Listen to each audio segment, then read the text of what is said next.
Hello, everyone. We are live here on a beautiful Saturday morning to talk all about the stuff that makes us want to stay inside and away from the sun.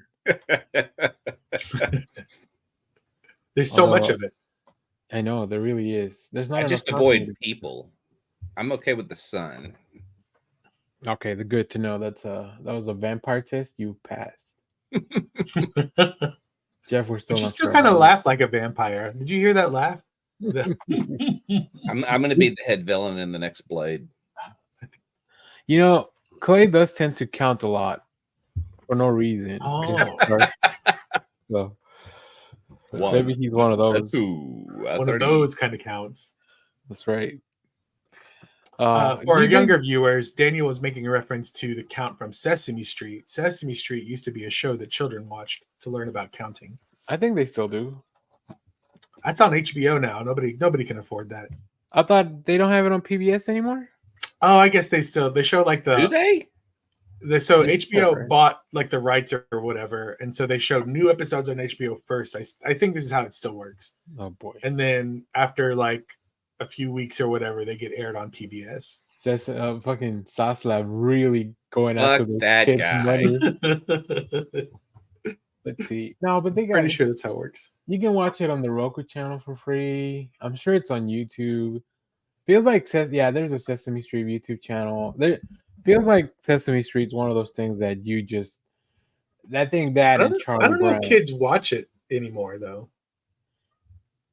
Well, I think don't know. if it's on platforms kids that on they're the show. watching.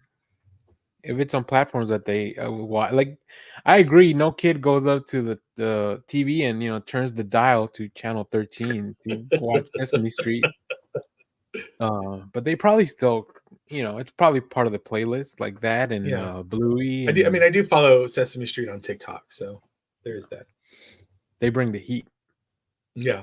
They do all the dances. What is the heat that Sesame Street brings? I'm very curious. Oh, the hot takes, the Rocco, the Rocco, the Rocco Elmo feud? Elmo rival like feud still going, bigger than Kendrick and Drake.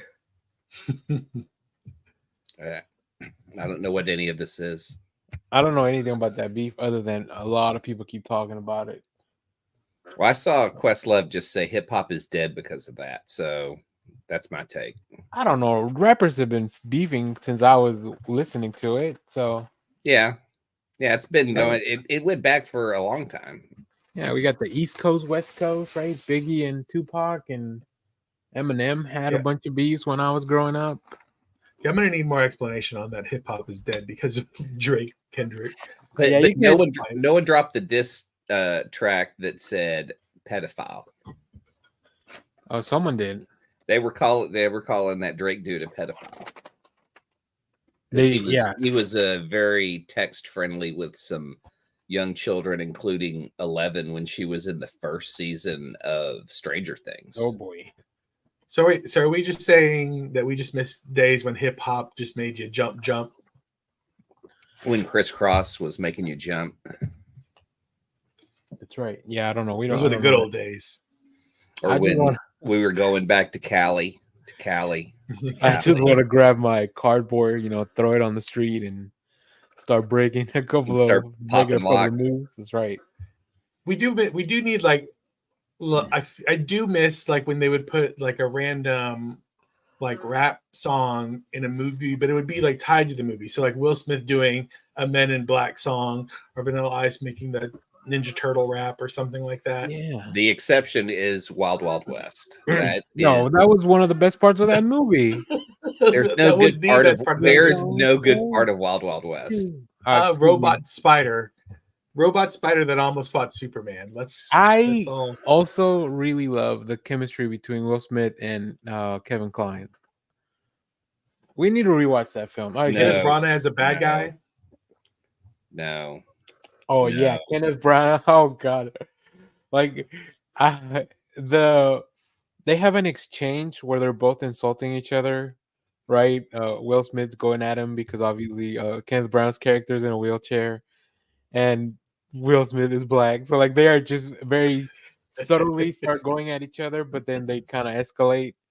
It's a very funny exchange that I can't really quote any of it probably without having no issue an apology video the next day. So I won't. I really like the scene with where they're being chased by that metal disc that's gonna cut off their heads because they're wearing the magnets.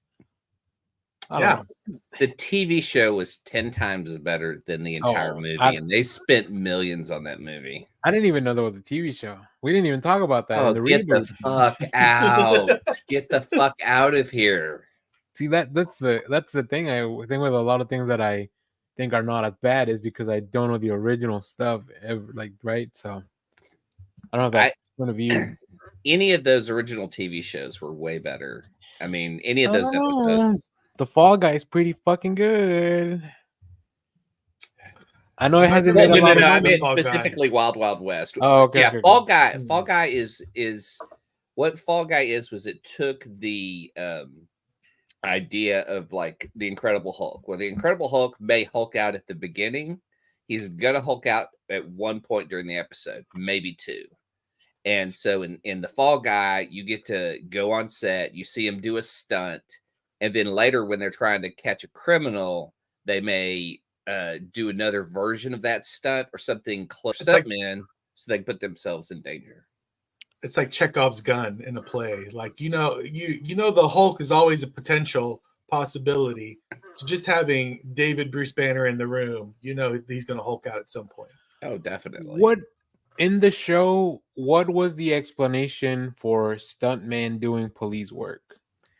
A lot of the time, the crime would be found like on set or something to do with someone who was in danger. So it's how can I help you? And it's like this guy's blackmailing me. This person's doing this.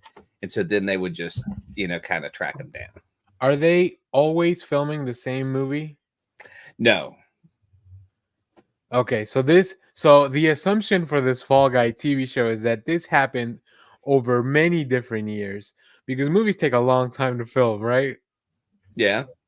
So, but that's the thing is like on TV, time is so different. Like on the Love Boat, you can go on like a week-long cruise in like an hour. Oh, but he was also like a stunt guy. So he was like usually a day worker or something. Yeah, like yeah. So is he?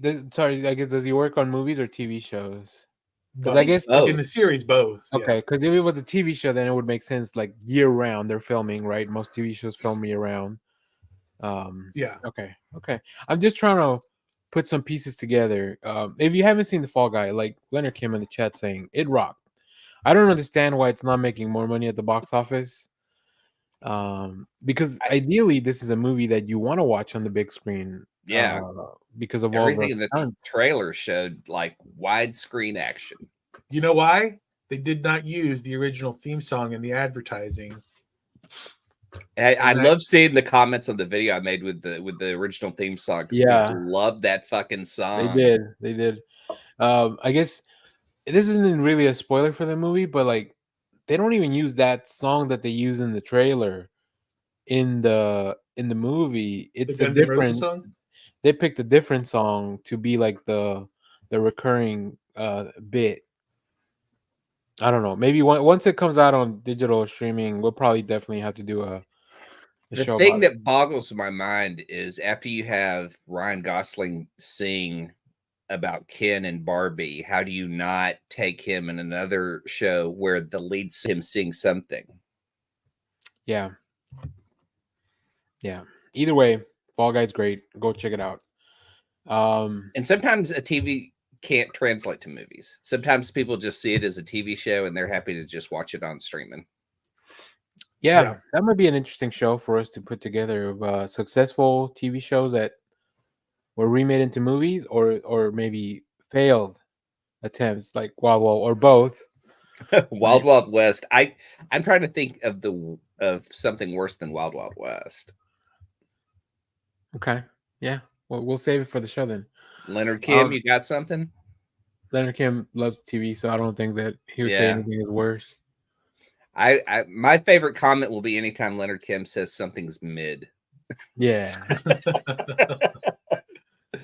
All right, let's get into it. we'll just talk about. I think we're just gonna talk about X-Men '97 next week when it's done. I feel the shame. Shame me for not watching it this week. I don't know what was going on. Get the lady from Ted Lasso to ring the bell. Who is also in Fall Guy? There you go. It's all connected. It's all connected. Ted Lasso is part of the Fall Guy universe. That's right. All right. So, but yeah, if you haven't seen X-Men '97 this week, holy shit, go watch it. Every week has been like that. So it's like such a great show. Best interpretation of the X-Men, better than the movies. I've said that time and time again. Except even Logan. X-Men The Last Stand. X-Men The Last Stand is the wild, wild west of the X-Men universe. It is the turd at the bottom of that toilet. It's because have you seen Dark Phoenix? I would love to have people compare those two films because I don't know which. I really can't tell you which one's better. I think I would like to take the scripts, since they're written by the same guy, and see just how he changed a few dozen words to remake a movie. Yeah. They do both have like neighborhood scenes, don't they? I'm trying to remember. Yeah, because they are. I recently rewatched like a movie watch along YouTube video of somebody watching X-Men The Last Stand.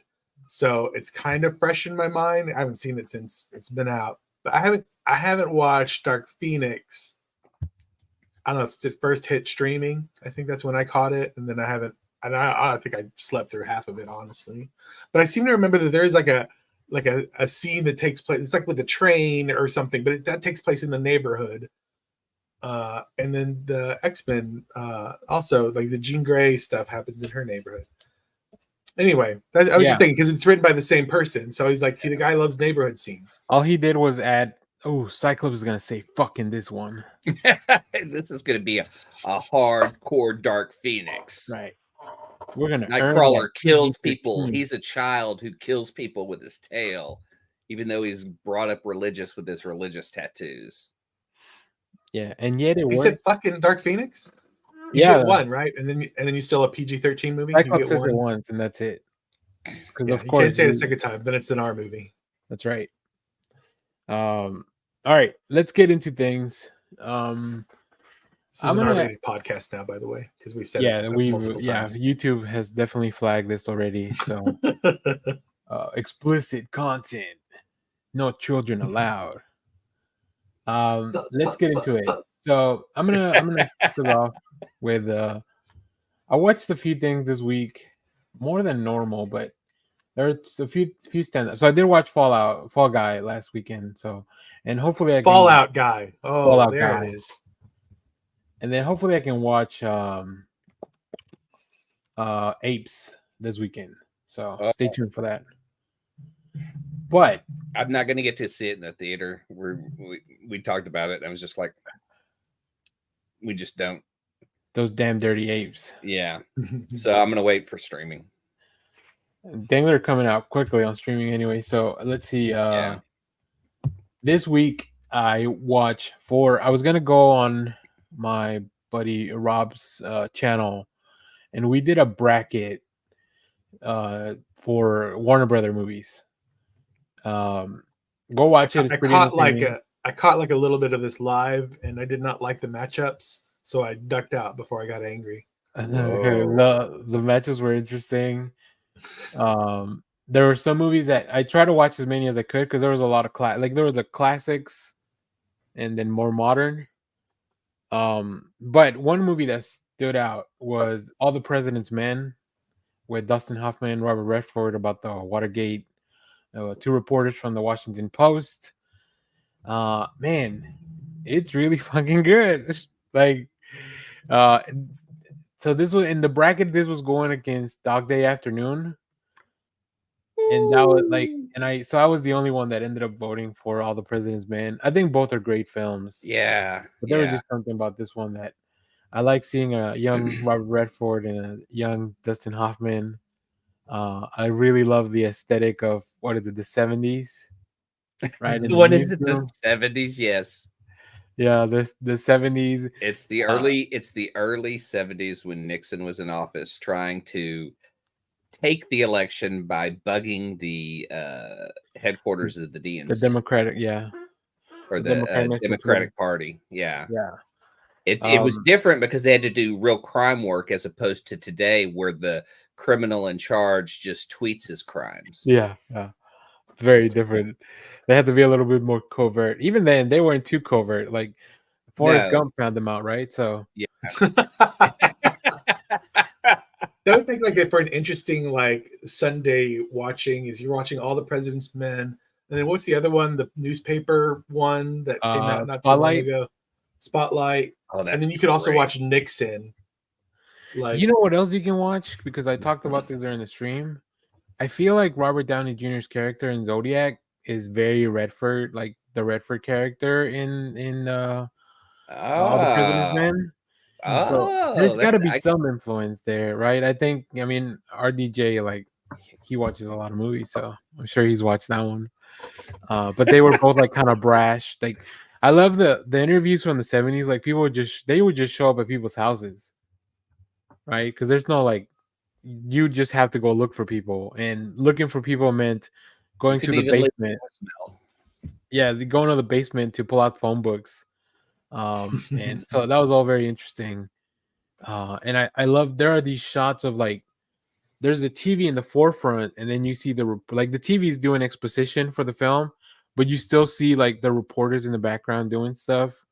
And they had to work in an office. Yeah, like it just lingers there for like a whole minute because you're listening to all the stuff that the TV's telling you, and then you're just watching these people do stuff in the background, like Robert Redford typing away. Also, they didn't have computers, right? So like everything is tight, like they're in the typewriters, so like you hear the clinging of the keys. It's definitely very interesting. I really enjoyed it. I watched the antithesis of that. Oh, I watched the Jinx 2, where the guy admitted the crime at the end of Jinx 1, and now we're going through the whole jail thing because he's the stupidest criminal. It's like he's almost as dumb as the criminals who tweet their own crimes. Oh, the Jinx, yeah. Is it the Netflix or HBO show? HBO. Yeah. It's not Max, it's HBO. On that bracket that you guys had, I saw it was like I think it was Superman went up against 2001: A Space Odyssey. Oh yeah. And that's when I was like, I don't even want to hear that, because I mean, like, I feel like you have to pick 2001: A Space Odyssey over Superman. They did, but I'm just like, that hurts my heart to say that. So I'm just like, I voted. I voted for Superman. I understand the impact of 2001: A Space Odyssey, but the movie itself, it's kind of convoluted. I don't fully understand. It's kind of boring. Yeah, you got to watch it quite a few times before you put some things together. It is out there, but for the time period, it was before Star Wars, so this was the first sci-fi, and it's hard sci-fi. Yeah, that's why it's hard for some people to wrap their mind around. Superman, you can believe a man will fly. That's right. Is what I'm saying. So I feel like 2001: A Space Odyssey, you need a little acid, and then you're good. Yeah. Superman, you just need give me a pop fuzz and just some. What's the most American meal? Just some popcorn and candy, a hot dog, and a soda pop. Oh yeah, a hot dog that blows out of your bun. Or the ice cream too. But yeah, no, I love Superman. Yeah, there was a lot of tough matchups. We made it so that the Dark Knight. Well, I don't even want to. I guess I won't spoil everything. We'll go watch. If you want to find out, go check out that video. So in the original bracket that WB put out, Batman '89 won. And over everything, like it just won. Just one bracket because Warner Brothers. I don't know. 2001. Play kids love Batman. I don't know what to tell you. It was an Instagram thing, so like I'm sure that the people that actually voted, it wasn't Kubrick fans clamoring for 2001. Well, also, I mean, was this for all of Warner Brothers? Because like all of the Warner Brothers films, I guess. Yeah, isn't like Wizard of Oz was on the list that you Wizard of Oz was on the list. So like, Harry Potter, his whole series is in there. Harry Potter was on the list. I'm telling you, I think you guys would probably enjoy or hate the video either way. Yes, I feel like there's already hate bubbling inside me. Yeah, that's why I dumped out. But everybody else should go watch it. Everybody else should go watch it. Go feel the hate. That was fun. Yeah. If anything, it'll give you a really good list of movies to watch from Warner Brothers. Exactly. There were a lot of movies on that list that I'd not seen and I felt guilty Same. about. Yeah. Yeah, there was a few times where, like, the first one was Casablanca and what's that other film? It's something. Hold on. Wild Wild West. Oh, like the first matchup, the first round was The Exorcist and Whatever Happened to Baby Jane. And that was tough, but that's tough for a first rounder. How was that divided up? That seems like you would have a deeper seed to go up against. There was a lot. I'm telling you, Clay, there was a lot going on. What was the? Those are both high-seeded films, I feel like. Yeah, I mean, when you only pick 32 films, there's a lot of high seeds. Yeah, in all of film history, if you just pick the top 32 films, it's kind of like. We also tweaked it because there were some films that weren't originally Warner Brothers. Like, they're under Warner Brothers now because they acquire. Like, Citizen Kane is not a Warner Brothers film, even though now they own. It was a different studio that actually made it. Yeah. So. Yeah, but that was fun. So many studios are gone. So many studios, and they keep combining, and they're gonna keep combining until there's just one big movie machine. This is gonna be called the big movie machine. That's why everyone should go now to our Patreon, because Jeff and I have decided we're going to buy MTV from Paramount. So if you would like to help us, join our Patreon. Jeff and I are going to program MTV after we purchase it. It'll be part of the Next Issue Podcast Industries. You're going to get so much more Wildin' Out. It's going to be crazy. I don't even want to know what that is. What's the other show that's always on MTV? Cribs. We can do Cribs. We could do. It's some show where they just show you YouTube videos. Here's what we're doing. I'm bringing back remote control. We're gonna have a game show every day. I will see if I can get Adam Sandler to come back to host it, or Dennis Leary, who are part of the original show. Colin Quinn still available to co-host. Kari where are you? We'll bring you back. I would like to produce more Jackass movies. I just love the Jackass movies. Beavis and Butthead, Daria brought back. Liquid Television coming back. TRL Live. Oh, hey, it's going to be some weird programming. What was 120 Minutes? Oh yeah. Their alternative Headbangers show. Ball. Headbangers Ball was What great. What are we up to? Ooh, can we redo Aeon Flux? Like, just make more? Yeah, because that was part of Liquid Television. Yeah. It was music videos, just music videos. That's going to be the other thing. Yeah, like who's the guy that rips off his skin in the whole video? Like, just he starts taking off layers of his skin. Robbie Williams? I think so. Yeah, I remember watching that. It was on the box, but it was at school because it was just playing, and we were like, "What the fuck is happening?" It was. I just wanted to clarify. It was the first one of the first round matches was Casablanca versus Arsenic and Old Lace. Both films that I haven't seen. And then because I introduced the idea that we use here of the veto, I made sure that Ocean's 11 went over Goodfellas in the first round. Ocean's 11 over the shame you should feel for that statement and that action. The pride of that statement. Can you reenact one good scene from Ocean's 11? Because I could do Goodfellas all day long. You think I'm a clown? Like I entertain you? Spider, get your shine box. Come on. Joe Pesci's not my favorite person. I just there's something about him. But he should be one of your top 10 actors because, dude, he fucking nails it. And even when he's doing comedy in Home Alone, he is great.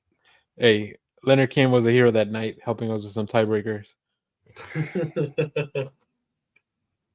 All right. I honestly think Ocean's 11 is a more fun movie than Goodfellas. Well, yeah, it's more fun because that's a story of a real dude who like joins the mafia, gets has a drug problem, goes to jail, rats on his friends, and is moved into witness relocation. Henry Hill is a scumbag. I mean, he did rat out all of his friends. He's a bad dude, but it's a great gangster film. Like when he goes over to his neighbors after his neighbors kind of accost his wife, he just pistol whips one of them in front of the other two. Oh shit, that is fucking awesome. You don't know what's going to happen, and it's terrifying as it elevates second per second. Goodfellas is a great fucking movie. I'm sorry. Ocean's 11. God damn. What you're doing that's one of those like so that's like one of those Superman 2001 Space. You know what the movie should win. The movie that should win. I know. I feel like sometimes but I'm like, but my fun heart is like, but Ocean's 11, that's not a scum movie. Like that's a fun movie. I think that's an underrated movie that doesn't get a lot of credit. Like people don't see it anymore. If cable television was still 11. Ocean's 11 is like the all-star game in the NBA. It's not really a game. It's just a bunch of people hanging out having fun. Yeah, but not. I feel like there's not a lot of this podcast to turn into that podcast. I'm fighting for cinema. It's hard to do that well. I think it's hard to get a bunch of people who are actor friends that work together without it turning into like free vacation and it's just trash. I mean, like I feel like Chris Hemsworth just said that about Thor: Love and Thunder, where he was like, we were just having so much fun on the set that it hurt the movie. No, because if you're having fun, it should bleed through on film. If you're having that much fun, I still love. Talk to Chris Hemsworth.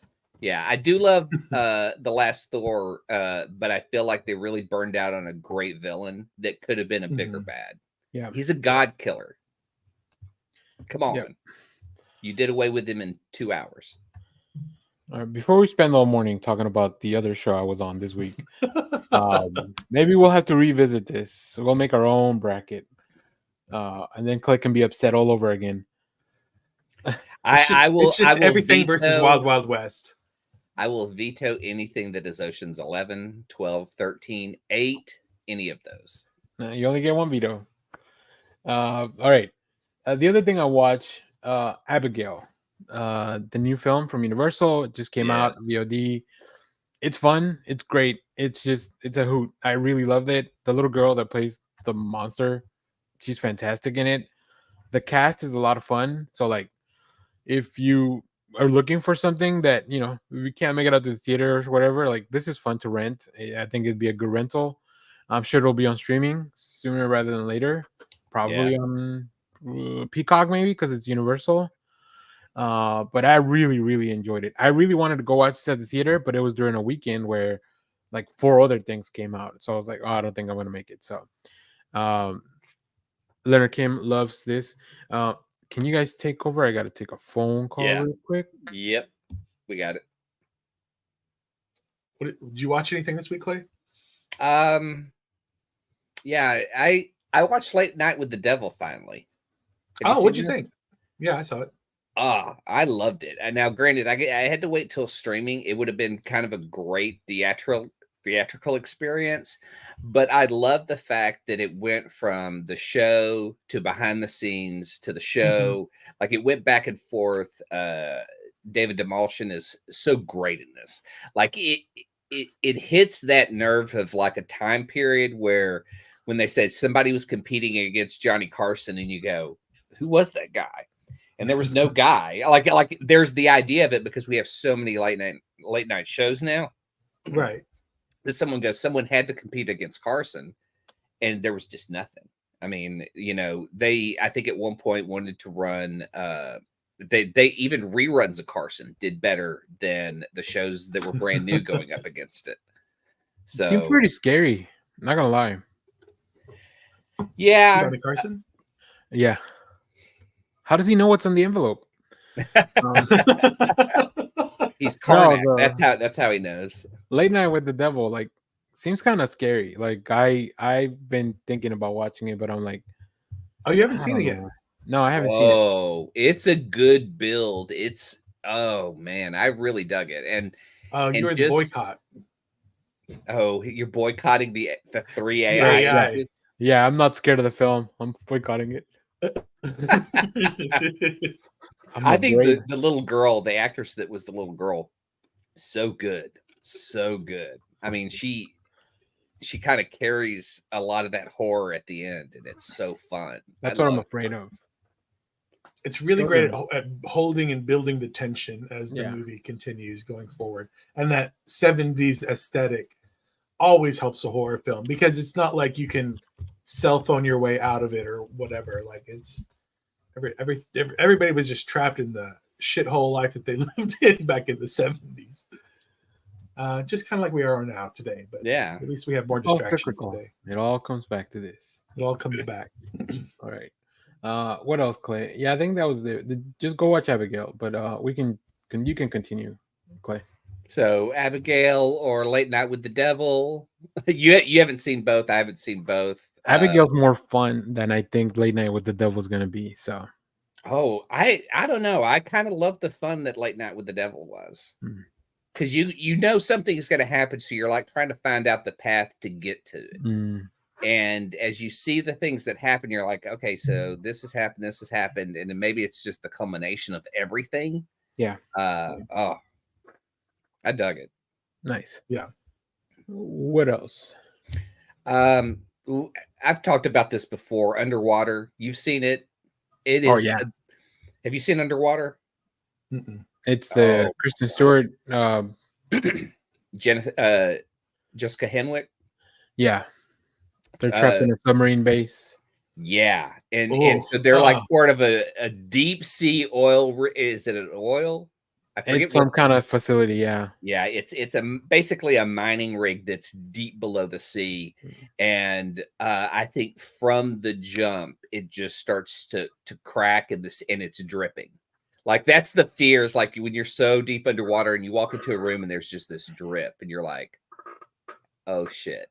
And so like she hits the panic button, shit starts to go awry. And then it's a matter of like, how do you get out? And then it's like, wait a minute, what caused the leak? Right.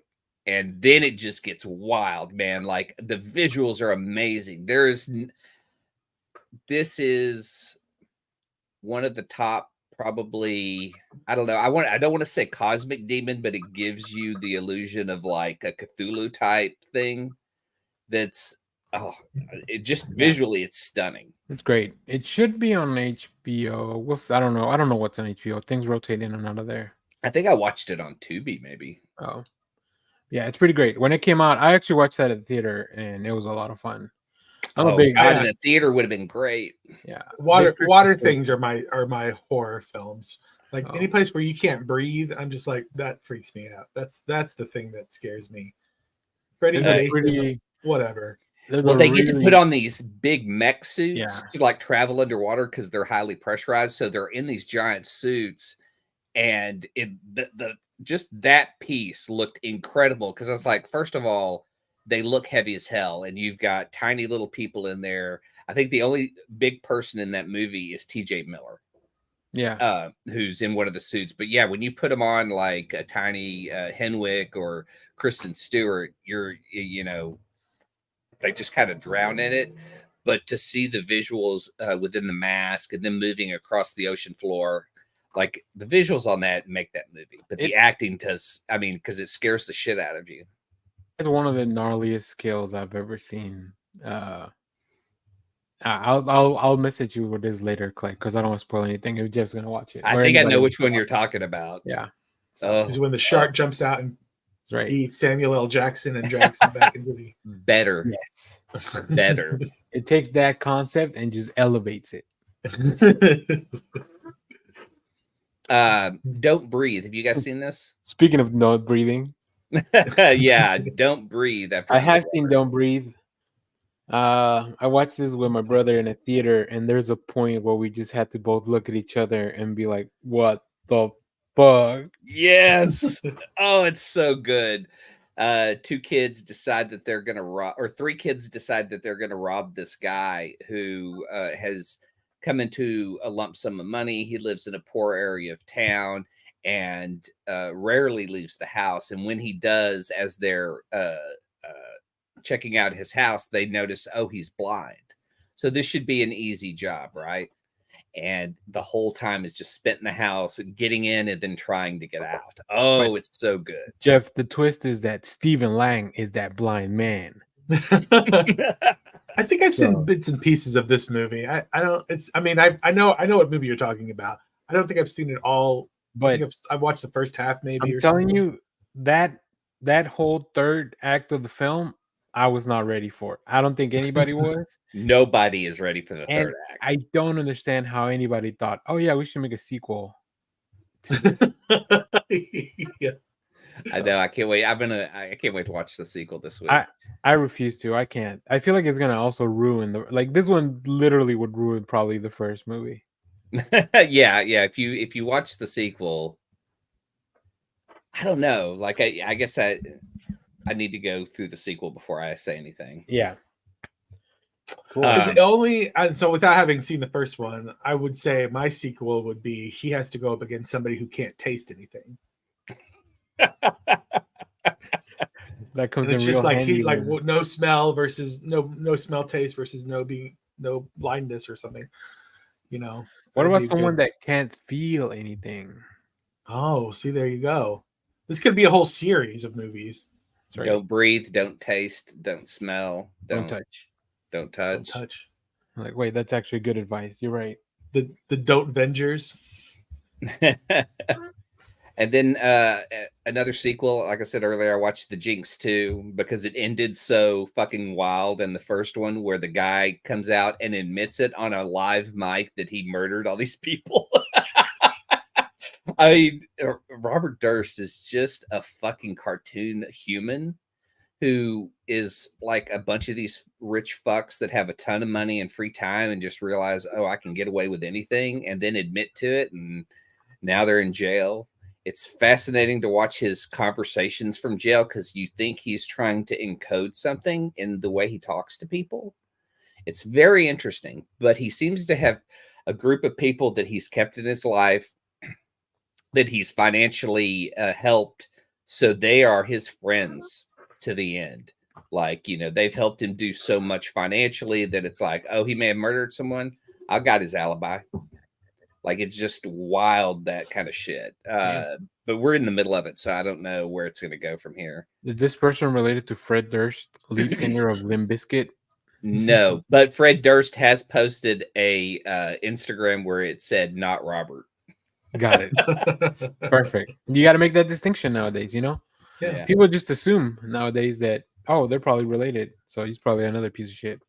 Have you guys seen the documentary called The Amazing Jonathan? It's a fair assumption that whenever you put something on the dock, Clay, I haven't seen it. I know, but it's even recent. It's not even something from the 70s. The Amazing Jonathan was a magician who used to do the talk shows back in the day, had a show in Vegas, and got sick and was told he had like a year to live. The documentary picks up 4 years after that diagnosis, when the Amazing Jonathan is talking about doing shows again, going back out on the road. While filming the documentary, not one, but two, are there three? I think there's 3 other documentaries that are also doing a film about him that the guy finds out during the documentary. So this is almost a documentary about a documentary crew.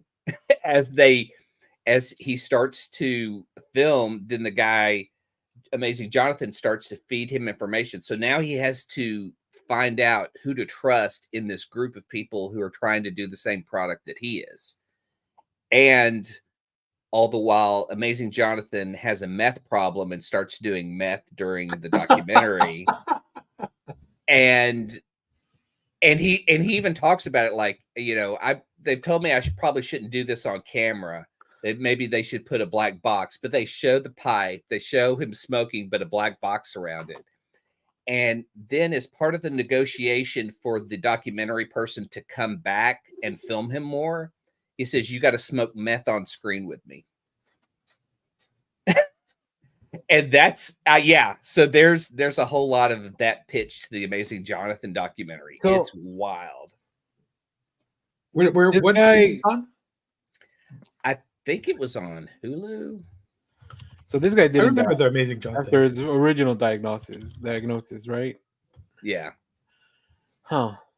Yeah, it's wild because at one point the guy like goes, I don't know what's real and what's not. Maybe this guy didn't even have cancer. And, you know, and he goes, and so he's so broken inside by all the things that are happening around him. He has to confront him about cancer. Whoa. And the guy goes, how am I going to win by announcing that? Like all the shows that I lost, that I was unable to book, all the work that I lost out on because of this. So you think I made this up for publicity but earned nothing from it? Like it's just wild. Like it's just all over the place. And you're on the ride with the guy who's directing it, and you're just like, what does this guy do next? I mean, if he's been filming for so long and he discovers 3 other documentaries that are happening, does he just trash it or does he try to push through? Right. That's wild. It's crazy. It is wild. Yeah, I'm trying to find where it's streaming. All right. You got one more thing that I don't know if that's just a person you know or Brandy Hellville.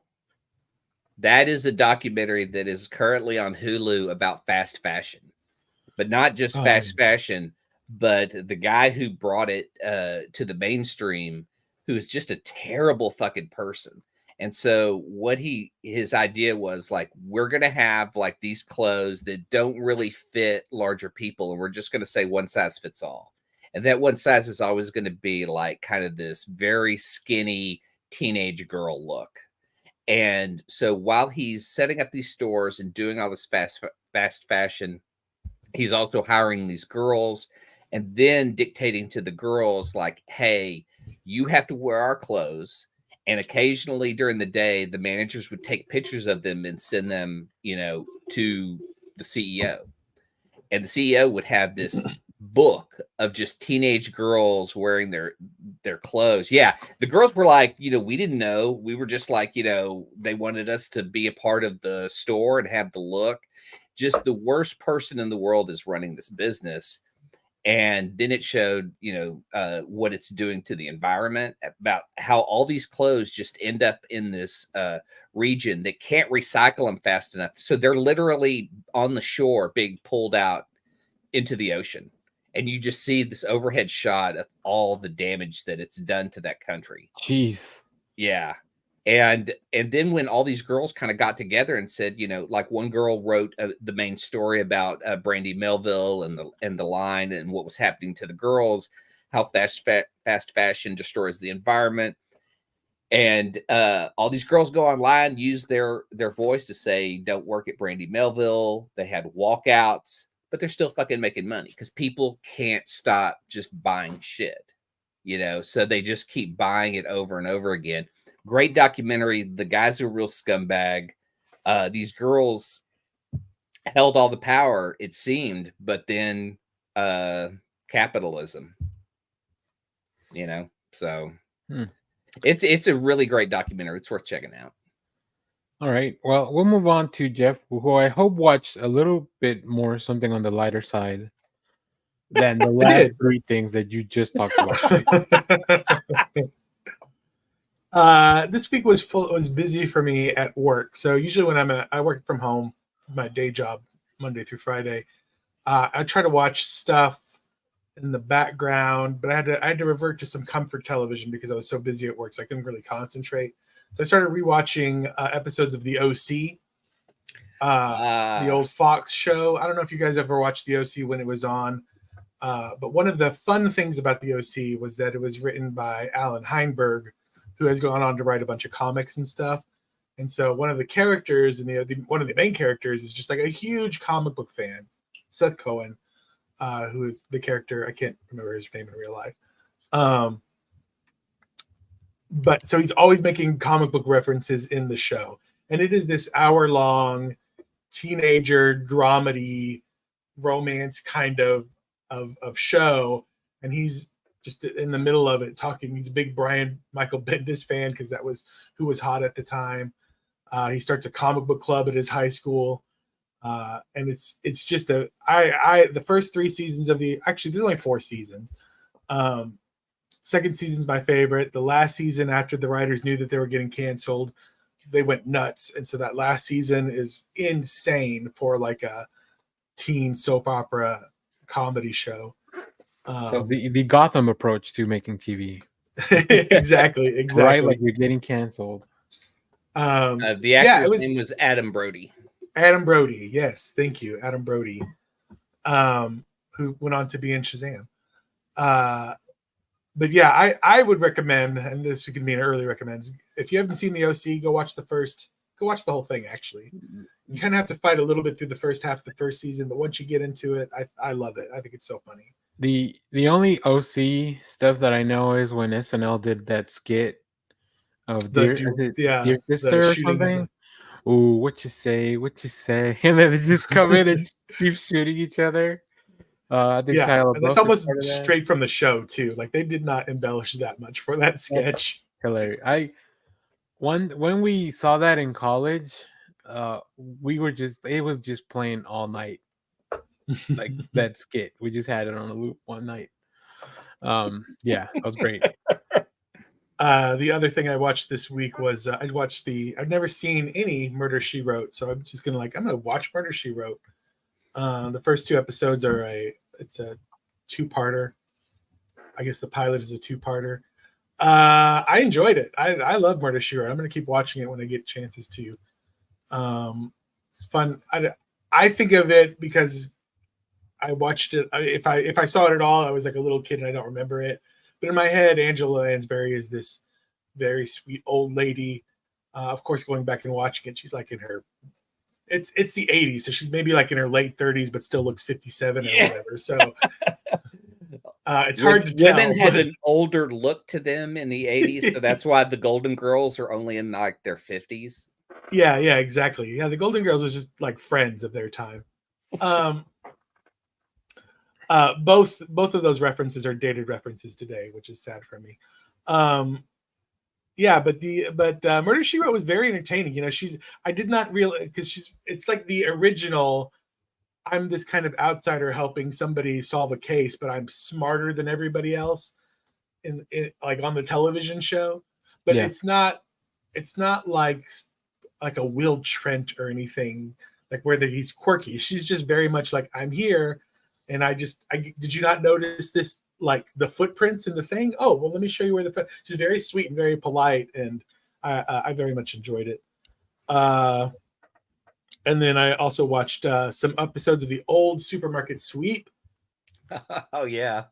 Immediately I was like, they should bring this television show back. And then I immediately also remembered that they tried it. They tried a reboot with Leslie Jones, which is not anywhere for streaming. You cannot find it. You can find episodes uploaded to YouTube, but it is not on any official streaming platform, which I think is very odd. Too expensive. The prices have gone out of hand. So doesn't Guy Fieri do a version of this kind of? No, I think his is a cooking show. Yeah, they just go grab ingredients, but then they have to cook them. So yeah, no, not the same. Not the same at all. I mean, the best thing about Supermarket Sweeps is the fashion of the time. Oh yeah, definitely. I also feel like grocery stores have changed a lot, and you don't want to shoot at a Walmart, right? Yeah. Right. Unless you want to put Walmart hurdles in the way, like, you know, kids not being supervised, you have to go around and like a tire, just like a tire display in the middle for no reason, or an open barrel fire. People waiting for the trading cards.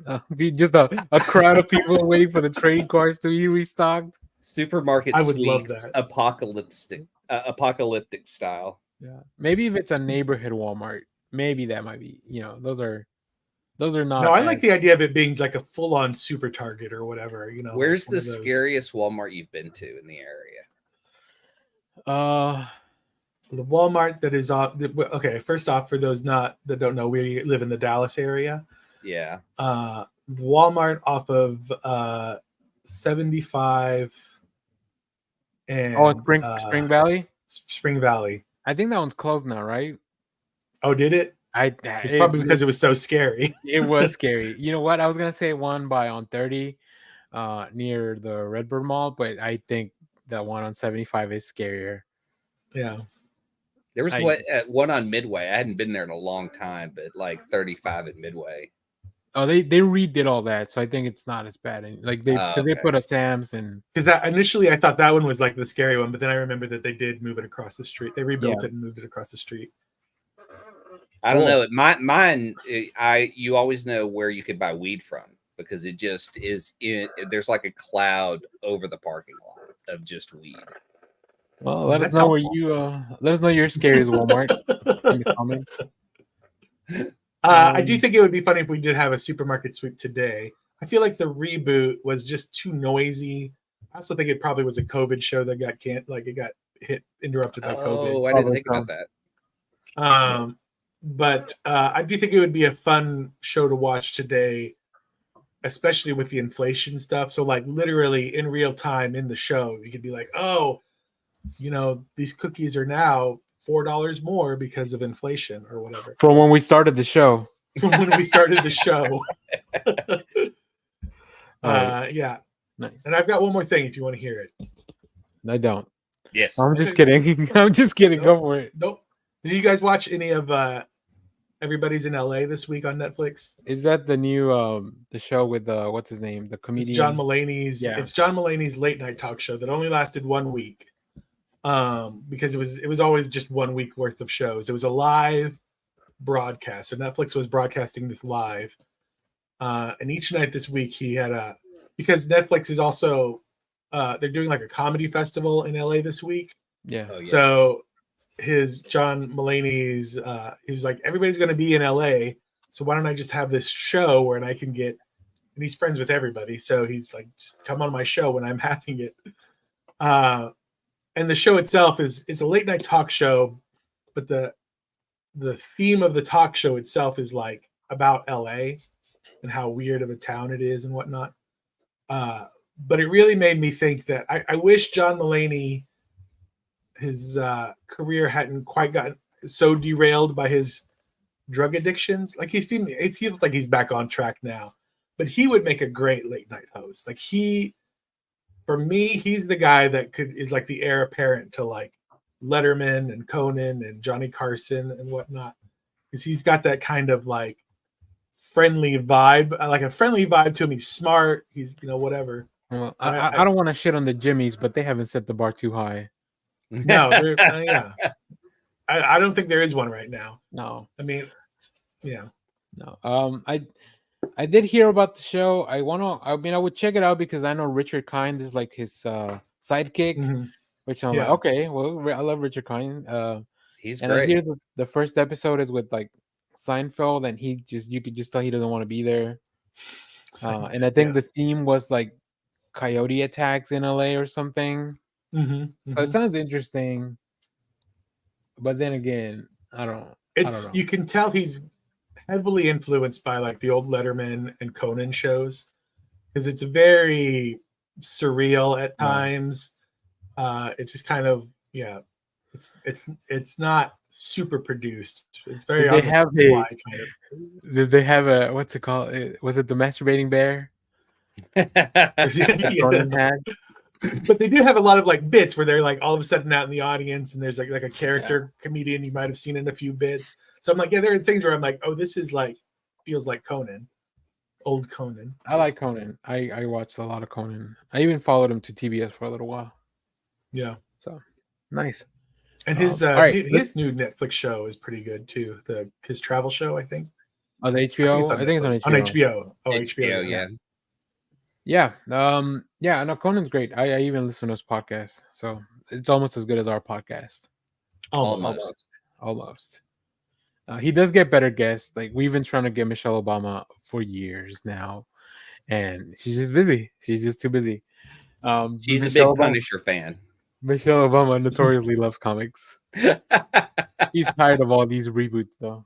Yes. All right, let's get into. She would pick 2001 as a better film. We'll see. I don't know. Though I think Obama is the film nerd in that relationship. I don't know. I think they both bring a lot to the table. All right. Let me just go through real quick some comics for the week. I'll go through you guys as well because we gotta keep things moving.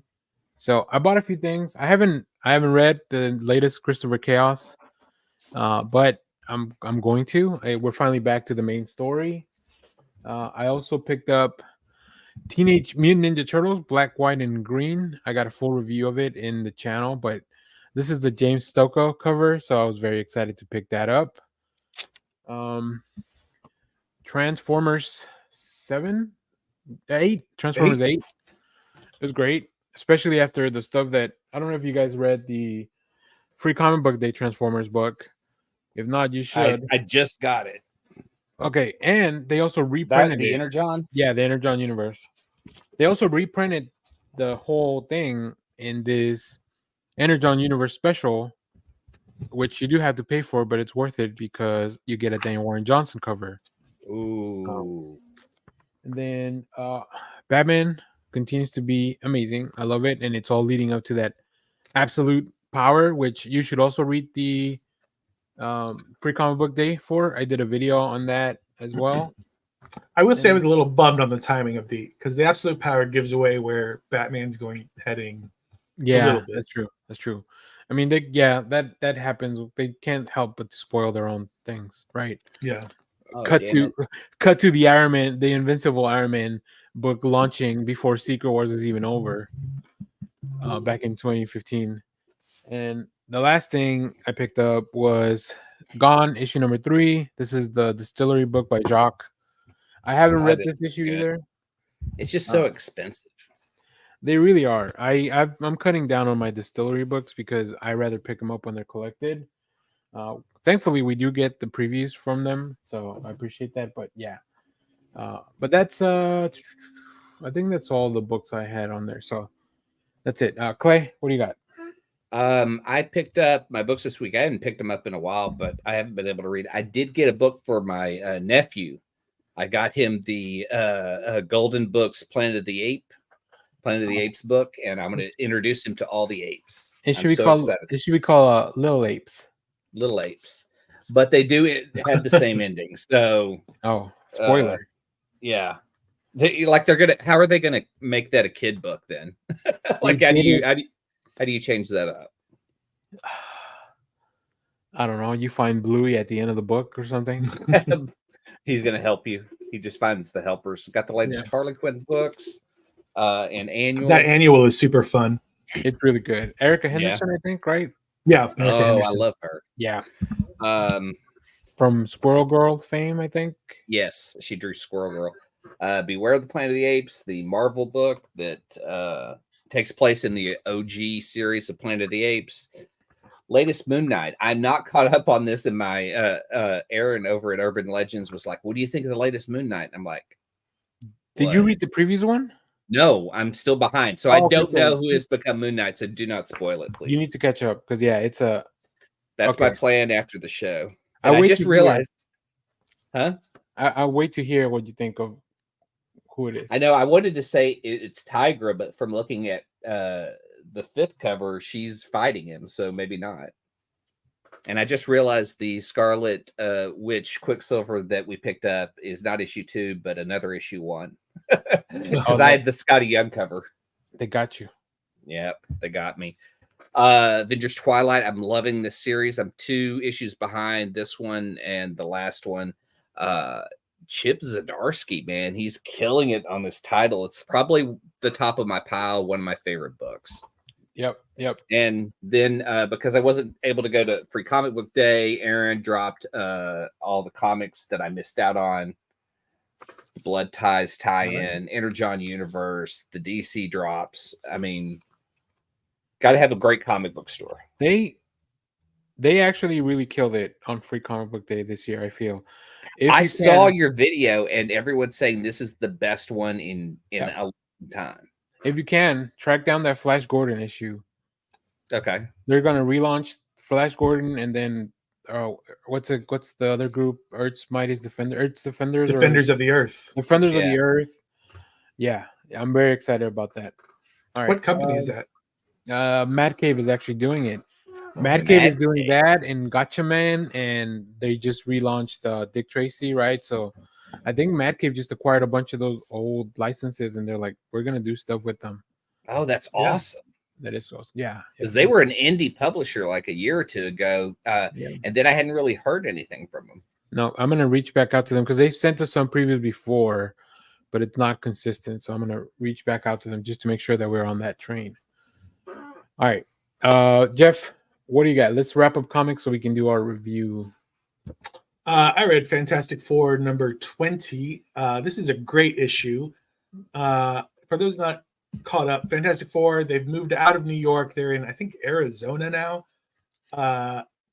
And they're just living kind of casual lives, still being the Fantastic Four, but they were basically kicked out of New York because they made a block disappear, a New York city block disappear for a year.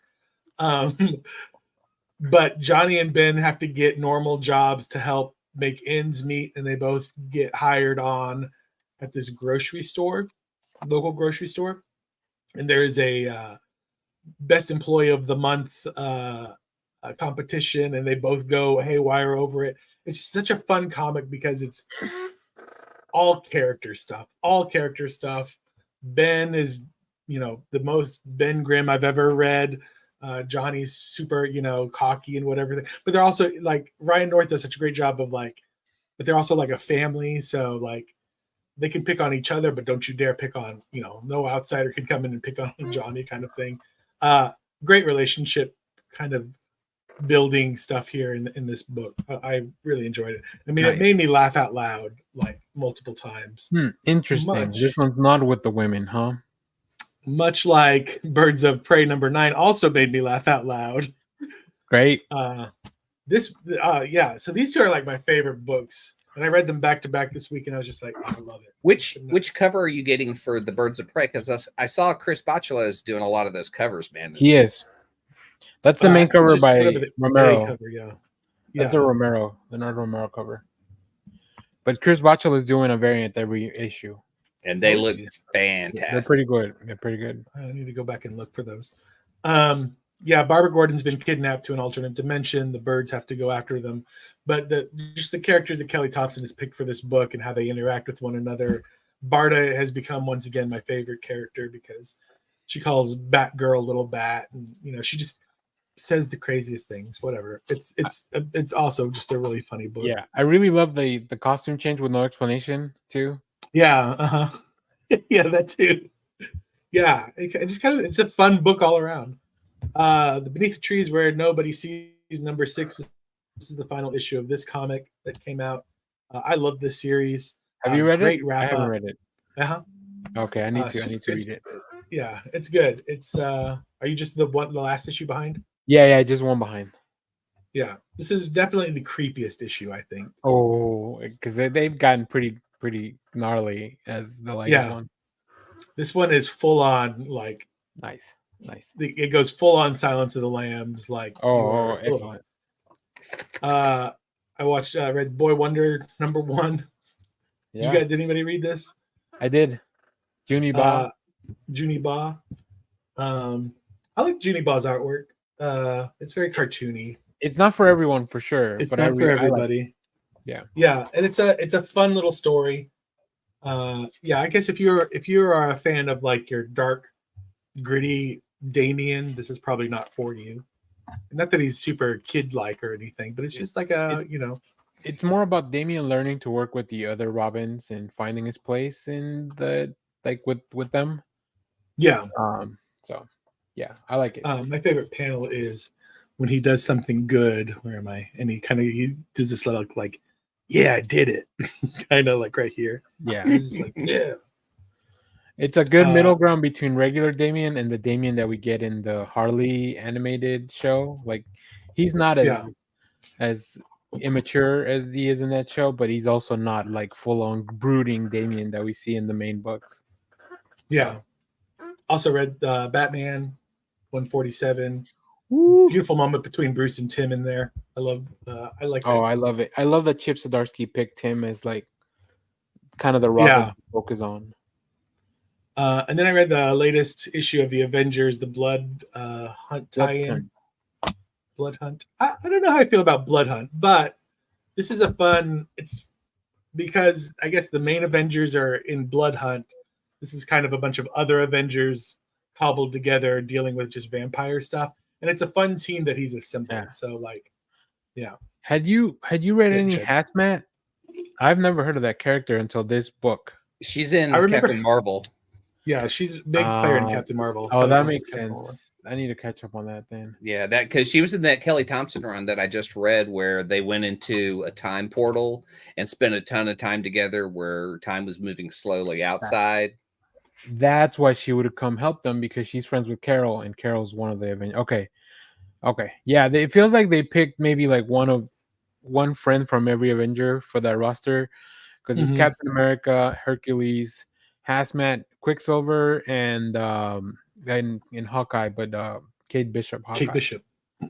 So, cool. Yeah. Cool. That was great. Yeah, good. Oh, week I in just comics. I totally skipped out on. I finished up Hickman's Avenger run. Oh, The- nice. The It's- last wow. four, because the last four trades combined 2 books, and it really felt off.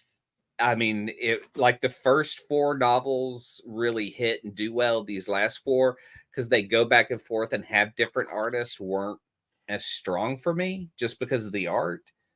Plus, he gets into some heavy sci-fi shit with the way that they're finding the Beyonders and everything that's happening. It's like Avengers becomes more of a science fiction book than a superhero book.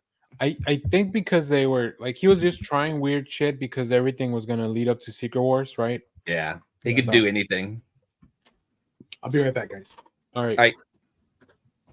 Well, once Jeff comes back, we can do a review. Now we did do Washington's Gay Journal for Comic Book Club. Oh, Did you right. How was that? Did you? Oh, it's great. It's my recommendation for this week. Okay. Cool. But yeah, I'll get into it later. But did you get to read it? I didn't get a chance to read it. Yeah, I knew I wasn't gonna be able to join, so I used my time sparingly. Yeah, it's really, really good. I'll talk about it later at the end of the show. But man, it comes from a place of love in the sense that Josh talks about, like, he's actually a character in the book, him and his artist, because they talk about how they're dealing with the things they find and how they expose or just tell the story of either a part or all of this guy's history. And this is Josh Trujillo, not Josh our Josh. Not our Josh. But it's and it was funny because I was just being a little nitpicky about some stuff because the main character in the story they keep saying he has a greyhound, but then at one point in the book they say he has an Italian greyhound.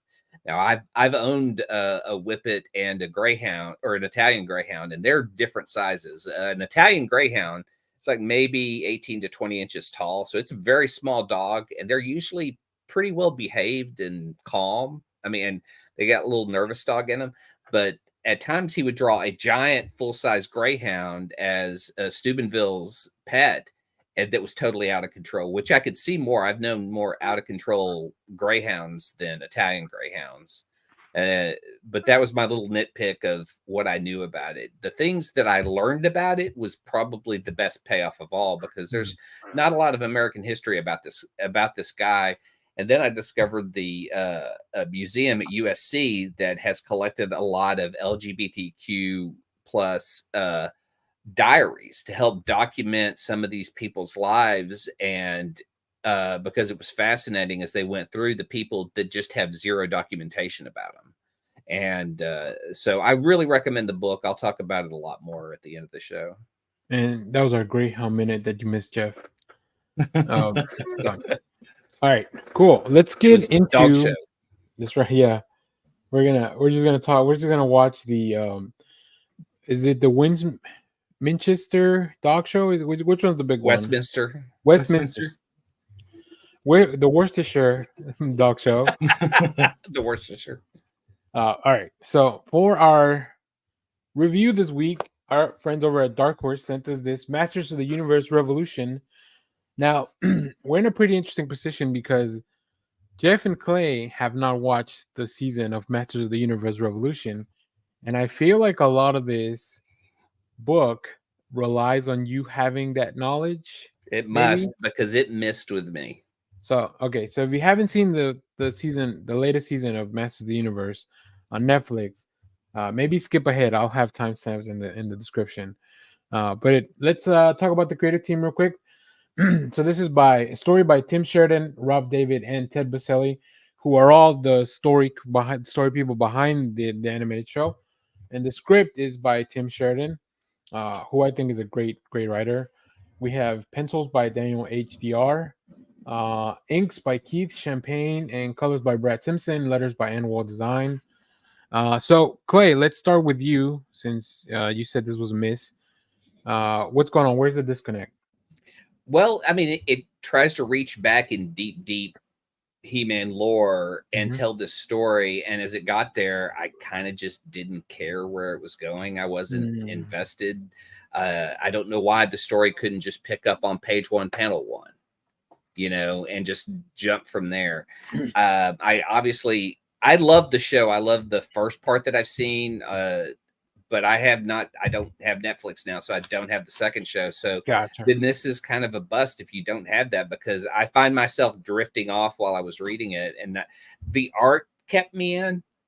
Yeah. But I would find myself rereading panels. Here, since you brought that up, this is kind of the first few pages of the art. Yeah, so we go back all the way to the beginning of time, seems like, in the turning. But pretty rad designs for these. So these creatures are behind a lot of the big plot points in season 2. I don't even want to talk too deep about it because I feel like if you guys watch season 2, maybe and then go back to this. So Jeff, how did you feel about the book? I'm a little. So I've only seen like a couple of episodes of season 2, and I just haven't finished it yet. So I'm with Clay. Like I got a little bit more out of it. I think maybe just a skosh. But I did feel like I'm definitely missing. I think the comic does assume that you've seen the second season, Yeah. and so like a lot of this stuff feels like you're getting filled in on stuff that you caught in the second season. But if you didn't catch it, then you're just like, it's almost like reading a history book, sort of. Like it's not very. Yeah. There's nothing compelling to it. Yeah, I get that. You know enough about like the universe and stuff where you're just kind of hooked. I do like all the character designs. I mean, they're super cool. It made me want to play with the toys. Like I said, the art top notch. Yeah. But yeah, there's a lot of exposition in it, and then not a lot is really said. Not a lot happens. It's just Hordak meets Keldor. Yeah, I feel like this. I feel like this first issue is a lot of like, if you haven't seen the show, we're gonna try to fill you in on this first one, right? And from here, we can tell the story that we actually want to tell. I do love seeing all the Hordak stuff, like just his actual army, because in the show you don't get to see a lot of people working with him. It's really just him and like maybe a few other smaller characters. There's some characters that feel like I should recognize them later on in a few other pages. I don't have preview pages for that. But even just seeing all these people with the Hordak armor and that's cool. And then like I said, this first part, like these creatures or these entities are a big part of the lore too that kind of gets built up. And then I do love. I mean, this is, even if you haven't seen it, like you can recognize what this is the top of the staff, right? That Skeletor usually wields. So yeah. So there's a lot there. So I think our conclusion, and correct me if I'm putting words in your mouth, if you've seen the season 2, you'll probably get a lot more out of this. If you haven't seen it, it's definitely going to drag a little bit. So I think I'd be curious to have you guys. So whenever we get the second issue, I'll send it over, and maybe you could check it out and see if like, okay, did the first issue give you enough to get you kind of hooked, or that'd be interesting. Yeah. So I don't know. Is there anything else we want to say on this? I know it's kind of a brief review, but there've been more tie-ins because this is the Kevin Smith universe on Netflix. There's a second. Are there 2 He-Man cartoons happening right now? There are. See, like, okay. There are 2 There's one that's more gear for younger. I think that like actually says He-Man. and Okay. maybe it's just called He-Man, but there's definitely one gear towards younger audiences, and then the Kevin Smith stuff that's continuing the original cartoon. So Yeah. which highly Okay. recommend. We got reviews for that season 2 on the channel, reviews for season 1. Kevin Smith liked my tweets about it, so you know. So all right, Way to go, Silent Bob. Do you prefer cool. your He-Man more barbarian or more cartoony kids? No, I think barbarian. Barbarian. Yeah. I did want to mention the cover for this issue is super fucking rad. Oh yeah. These are the two covers. This is the cover A has Hordak, and then cover B is the Magnola, which That's doesn't even great. look like Magnola much. Yeah, it doesn't. I thought it was like It Michael. looks like somebody Oving. doing Magnola. Yeah. But he's been doing alternate covers for a lot of the Dark Horse books. I think they're like, yeah, as long as you can keep publishing Hellboy, just give us a few covers. You can do whatever you want with Hellboy. So cool. All right. That was just for the edit. Cool. So let's talk about, there's a few things that we want to talk about today, I guess. There's some news that are happening. We got some reveals this week. We got a first look at the Superman suit, and I think everyone had an opinion about it. So I'll pull it up in a second. But Clay, what did you think of the suit that David Cornsweet's wearing? I feel like that shot was very similar to the All-Star Superman cover of this moment of not isolation, but just Superman being by himself and like getting ready for something. Like, you see outside the window, I'm assuming Brainiac style attack from the laser. Yeah. And that he's just getting ready to battle. Like it's between man and Superman at this point. He's always Superman. I mean, he's always Kal-El. So it's this moment where he's going to become him, I feel like. So I feel like maybe that's what Legacy is about. That seems interesting. I definitely can see that. Jeff, what did you think? And I'm pulling up the picture so you guys can. Yeah, I like Clay's definition because it makes me think that I need to see the picture, but yeah, he's just another day at the office. This is how I feel like when I'm getting ready for my day job, where I'm like, here we go again. I enjoyed all the memes that came out of it. I think it's a fine suit. I could deal without the neck collar though, honestly. I actually kind of like that. I like the cape. Different. I like how the cape is a lot broader here. And I feel like the red is gonna be a little bit like it looks shinier than it looks here. Yeah. I also am like a little like I'm like the it's not a skin tight suit, like I know a lot of people were talking about the wrinkles and stuff in it, and I'm like, part of me is like I don't hate it, but I do wish it were just a little bit tighter, I guess. Like I don't know, bro. Have you ever put on shoes? Like you gotta bend down. Like yeah. Also, but I mean, it's not practically you unstable need something molecule, right? roomier, This isn't Richard's suits. So I saw people complaining about how the suit looks MCU-ified with all the piping, and I was like, well, they were complaining about the piping, and I was just like, you guys haven't seen the New 52 costumes at all, have you? With all the lines. That's why Jim Lee liked it. That's why Jim Lee liked them. You see the Jim Lee here. That's nothing but the DC costumes. Yeah. Yeah, I think it's fine. I'm glad they added the trunks. I'm pro trunks. Pro trunks. Trunks. Trunks for everyone. Trunks. Yeah. I will say, I think obviously they probably didn't know when they took this picture, they probably didn't know what we're gonna put on the background, right? Right. So I find it humorous that like Superman's calmly putting on his boots while the fucking world is on fire in the background with this giant beam. But this could be like a millisecond. Like that laser could have taken off, and this is just that millisecond of him suiting up, getting ready to go out to fight. Yeah, that makes it does kind of look like, I don't know if you guys remember like there were like room dividers back in the 80s that had like printed like images on them, and they're usually cityscapes to kind of look fancy or whatever in the 80s. So it kind of looks like a printed, like one of those room dividers with just a printed cityscape on the back that he's just hanging out in his apartment. Like that's not really there. That's just a room divider.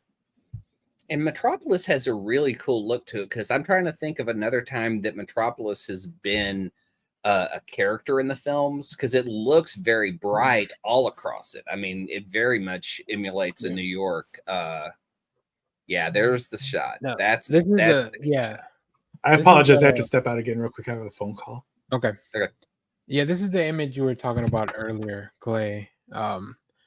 Where they're definitely trying to go for this vibe of like more calm Superman.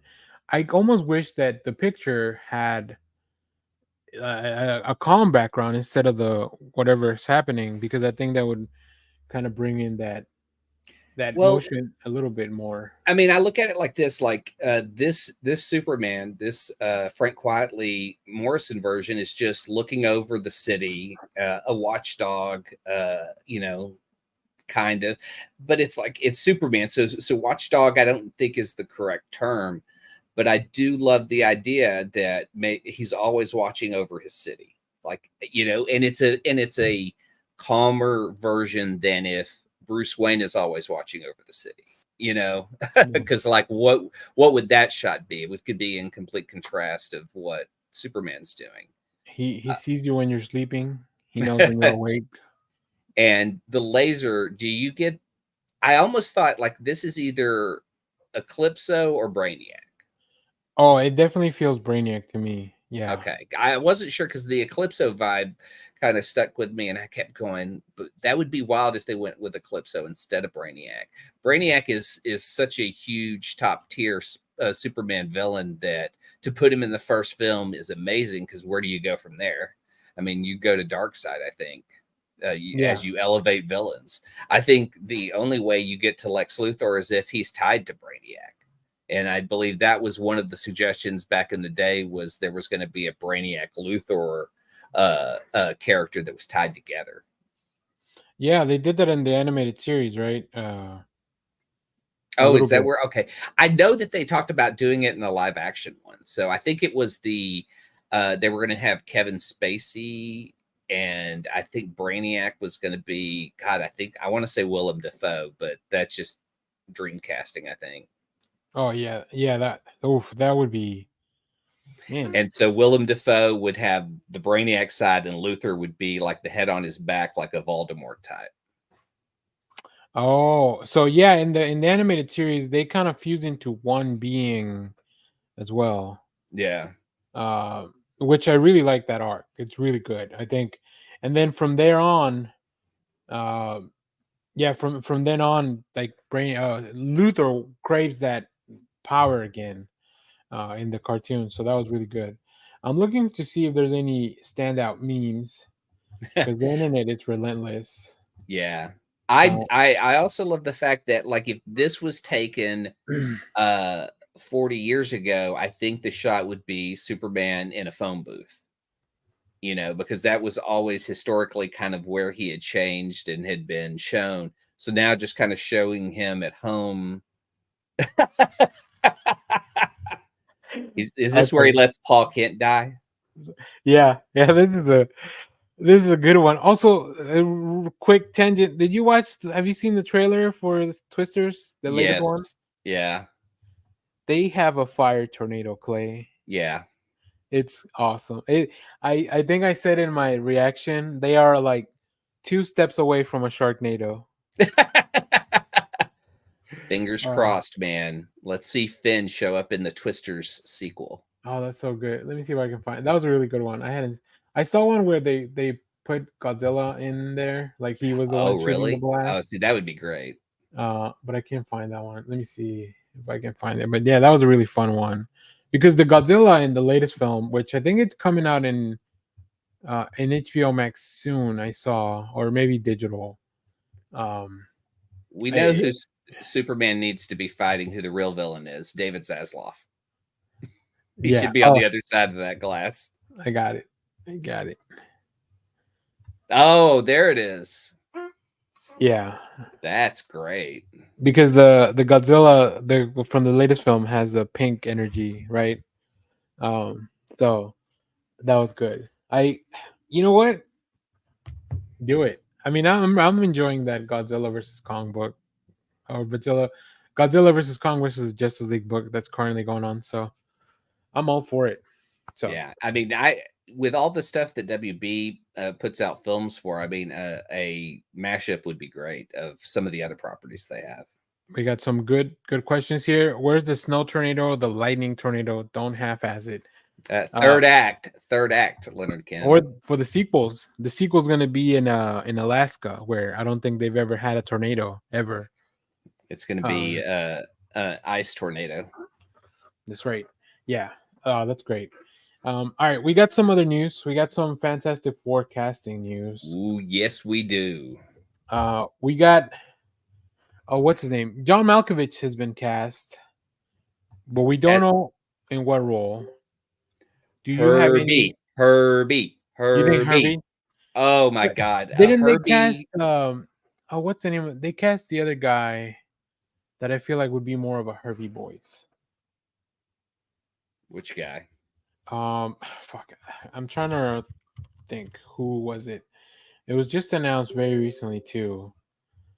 I'll figure it out. But who do you think John Malkovich could be? Damn, that's tough. I mean, See, I would like to think that he would be a great voice for Annihilus.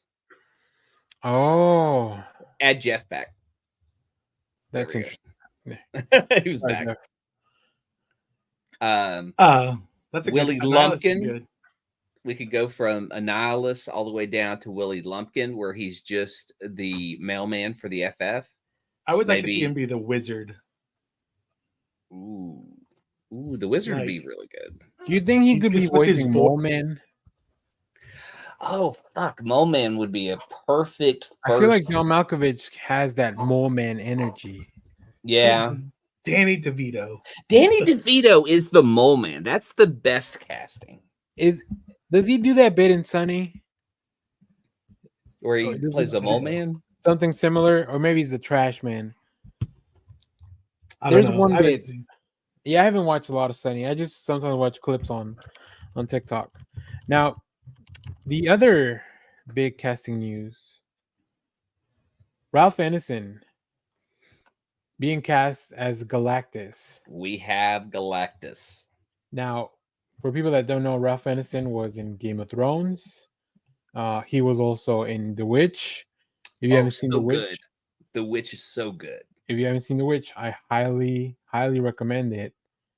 But he's been cast as Galactus, and that seems. Oh, he was also the Green Knight. I think he was the voice of the creature in the Green Knight.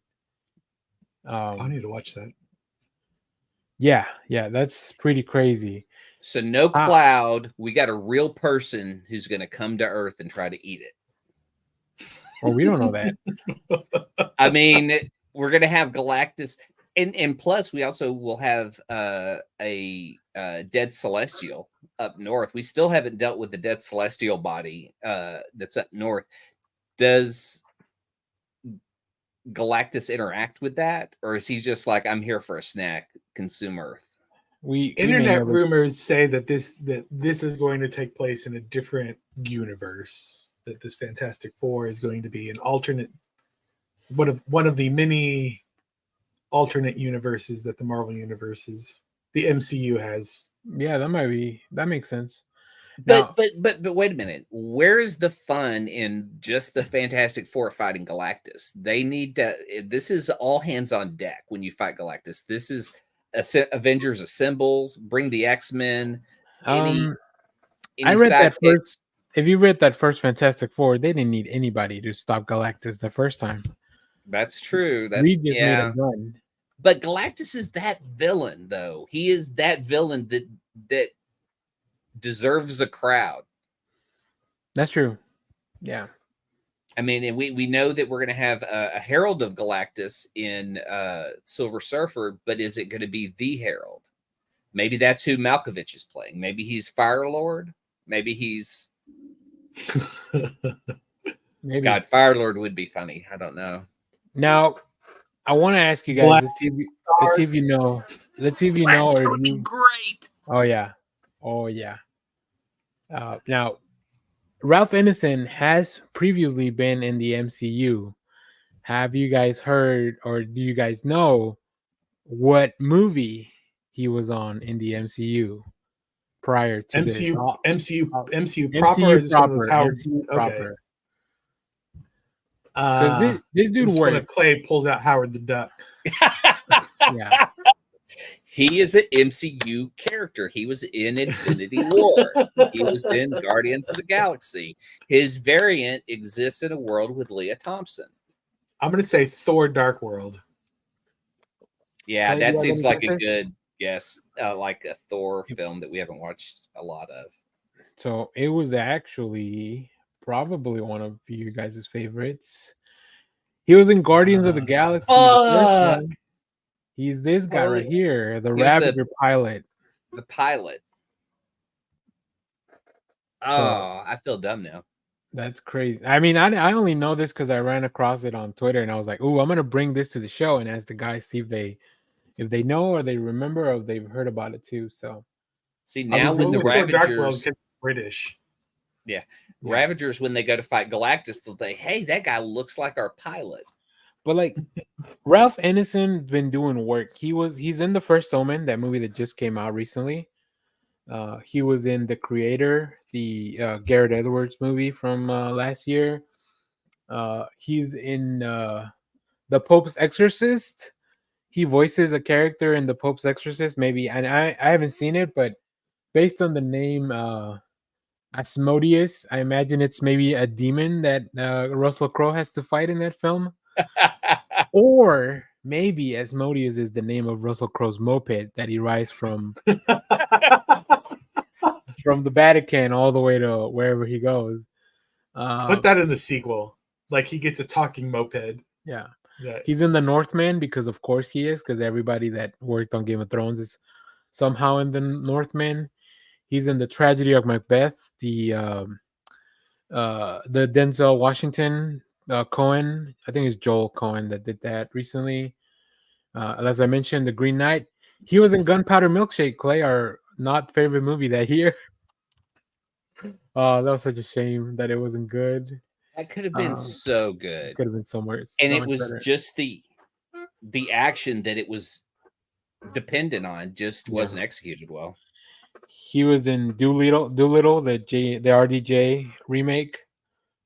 And he was in Chernobyl because once again, if you're a Game of Thrones actor, you probably ended up in Chernobyl. So, all right, Clay's gonna step away these for are a all minute. like really depressing, or really Well, like they're all. have None you of seen them The are Witch? like. He's got a type of movie that he likes to do. So, These all are right, very Game of Thronesy kinds of actors. since Clay's away, Jeff and I will play. Let's do a wrestling minute. Jeff, are you caught up? Did you watch SmackDown last night? I watched most of SmackDown last night. I'm very intrigued by the champion versus champion match that was announced. Because I feel like they're gonna do some shenanigans where Logan Paul doesn't put his title on the line. Yeah, my first thought was like, well, how are they going to pull this off? Yeah, But then I 100% was like, oh, there's going to be shenanigans right after shenanigans. Yeah. I don't know, man. I don't know how I feel about that. I feel like Cody. So the problem is that King and Queen of the Ring, and they need to rename. They need to find a new name that's gender neutral for that show. Royalty of the Rumble. Regent of the Ring. Yeah, Royalty of the Rumble, something. But I just feel like Logan Paul is not. I understand why they're doing it because that's probably the big draw for Saudi Arabia, right? You have Logan Paul and like the most popular wrestler, Cody Rhodes, in the main event. But I want Cody to defend his title against like tried and true people, AJ Styles, like Randy Orton. Yeah. Like I just want him to go through kind of like Roman did, like just obviously on a more consistent basis. Roman, for the most part, had like real challengers. I think maybe he didn't go against Logan Paul, did he? I don't think he did. I think he was in like a multiple person match at one point with Logan Paul, but I don't think the one-on-one they ever faced each other. But I want that. The Raw and SmackDown were both very heavily based on just the qualifying matches for King of the Ring. So not a lot. How do you feel of about them doing story. some of those matches not on television? Well, I feel bad for the performers. I know it's weird that they've made that. There's a weird thread that I kind of enjoy. That means like if you like house shows are meaningful, I guess if you Yeah, get a chance to go to a house yeah, show, which I would love to go to. Like I feel like house shows. The weird thing about living in a big city is that I don't know yeah. if we see a lot of house shows. We just see like the actual Raws and stuff like that. Right. Yeah. Um, Anytime they're here is usually like for a Raw or SmackDown or a pay-per-view. yeah, it's not just a house show. And the house shows look fun. They look like they play around a lot and kind of whatever. Whenever I see them pop up on like TikTok or whatever. With a house show, I could probably afford to sit a lot closer. Yeah, it would be fun to go see a house show. I don't even remember where I was going with all of this. Oh, but the house shows seem to have a bit more umph to them because there's something that's going on in the storyline that's carrying through the television. So I think it's kind of interesting. I also think they're really good, and I love this about the when they do like behind the scenes, interviews, and then there's stuff happening behind the interview. Oh yeah, like all the Liv Dom Live stuff that they're Dom stuff. teasing out. Like I just think that is like I'm like keep going with that. I love that stuff. I can't imagine the type of person that catches those things. Like I don't know, like the whole bandana thing. Mm-hmm. And obviously it's there for a reason, right? But I'm like, how are you watching this? I guess it's got to be people that kind of know like they're doing stuff, right? Obviously if they've hinted at stuff with Liv and so I don't know. Well, there was that I guess 2 episodes ago where like she They walks came out out of of his the locker room or so. Yeah, they something both like walked that. out of the same room. Yeah. The other thing I'm really enjoying the CM Punk Drew McIntyre stuff. Mm-hmm. I feel like I don't. It's really funny because with both of their injuries, I don't know if they're real or not. I don't know. Like I don't know where the kayfabe stops. So Yeah, it is interesting. I feel like they're both like almost off the shot. Like they're both almost close to coming back. So like they're just kind of like it's got to be a Clash at the Castle, right? I feel like at Clash of the Castle will be like the tease. Like I don't think they're gonna have a match at Clash of the Castle. Oh, you don't think Drew's got to have a match at Clash though? Oh, maybe he will. I feel, yeah, maybe he will. And I bet CM Punk lets him go over. I wouldn't put it past. I feel like this CM Punk came to play. Yeah, I feel like as long as he seems like a team player as long as there's money to be made and he knows that this is good business. I had just messaged Clay that he can come back. He doesn't have to step out. He doesn't have to stay outside of the green room just because we're talking wrestling. I'm just listening to some wrestling talk while I prep. Right. The last thing I will say is I really enjoy the a lot of the new camera tricks they're trying out. Like I'm appreciating the production. Like they do the weird like 4K switch introduction, where they're like the wrestlers are like super high def and everything is blurred in the background. The portrait mode. Somebody really loves that portrait mode on their iPhone. Yeah. They're shooting from different angles and stuff now. Like I'm really excited about the experimentation. I also like the change. There's not a Titantron anymore, right? It's just it's a big screen, but it allows them to probably put in more people. They just probably wanted to keep breaking records, and like the Titantron like closed out a whole section, but this way you can still have it in most arenas.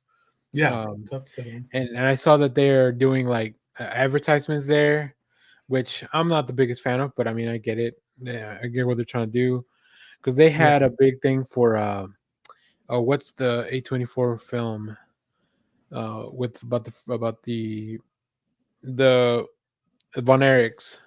Oh, Iron Claw. Yeah, they had a big advertisement. It's on Max now apparently. So if you it is. Oh, okay. I need to watch that. So if you want to cry, no, it's a good laugher. Oh boy, it's a good laugher. Yikes! Yeah. All right. Well, that ends our wrestling minute for sure. Oh. All right. We got one quick thing that we're gonna do. So Mother's Day is tomorrow or yesterday, depending on where you're from.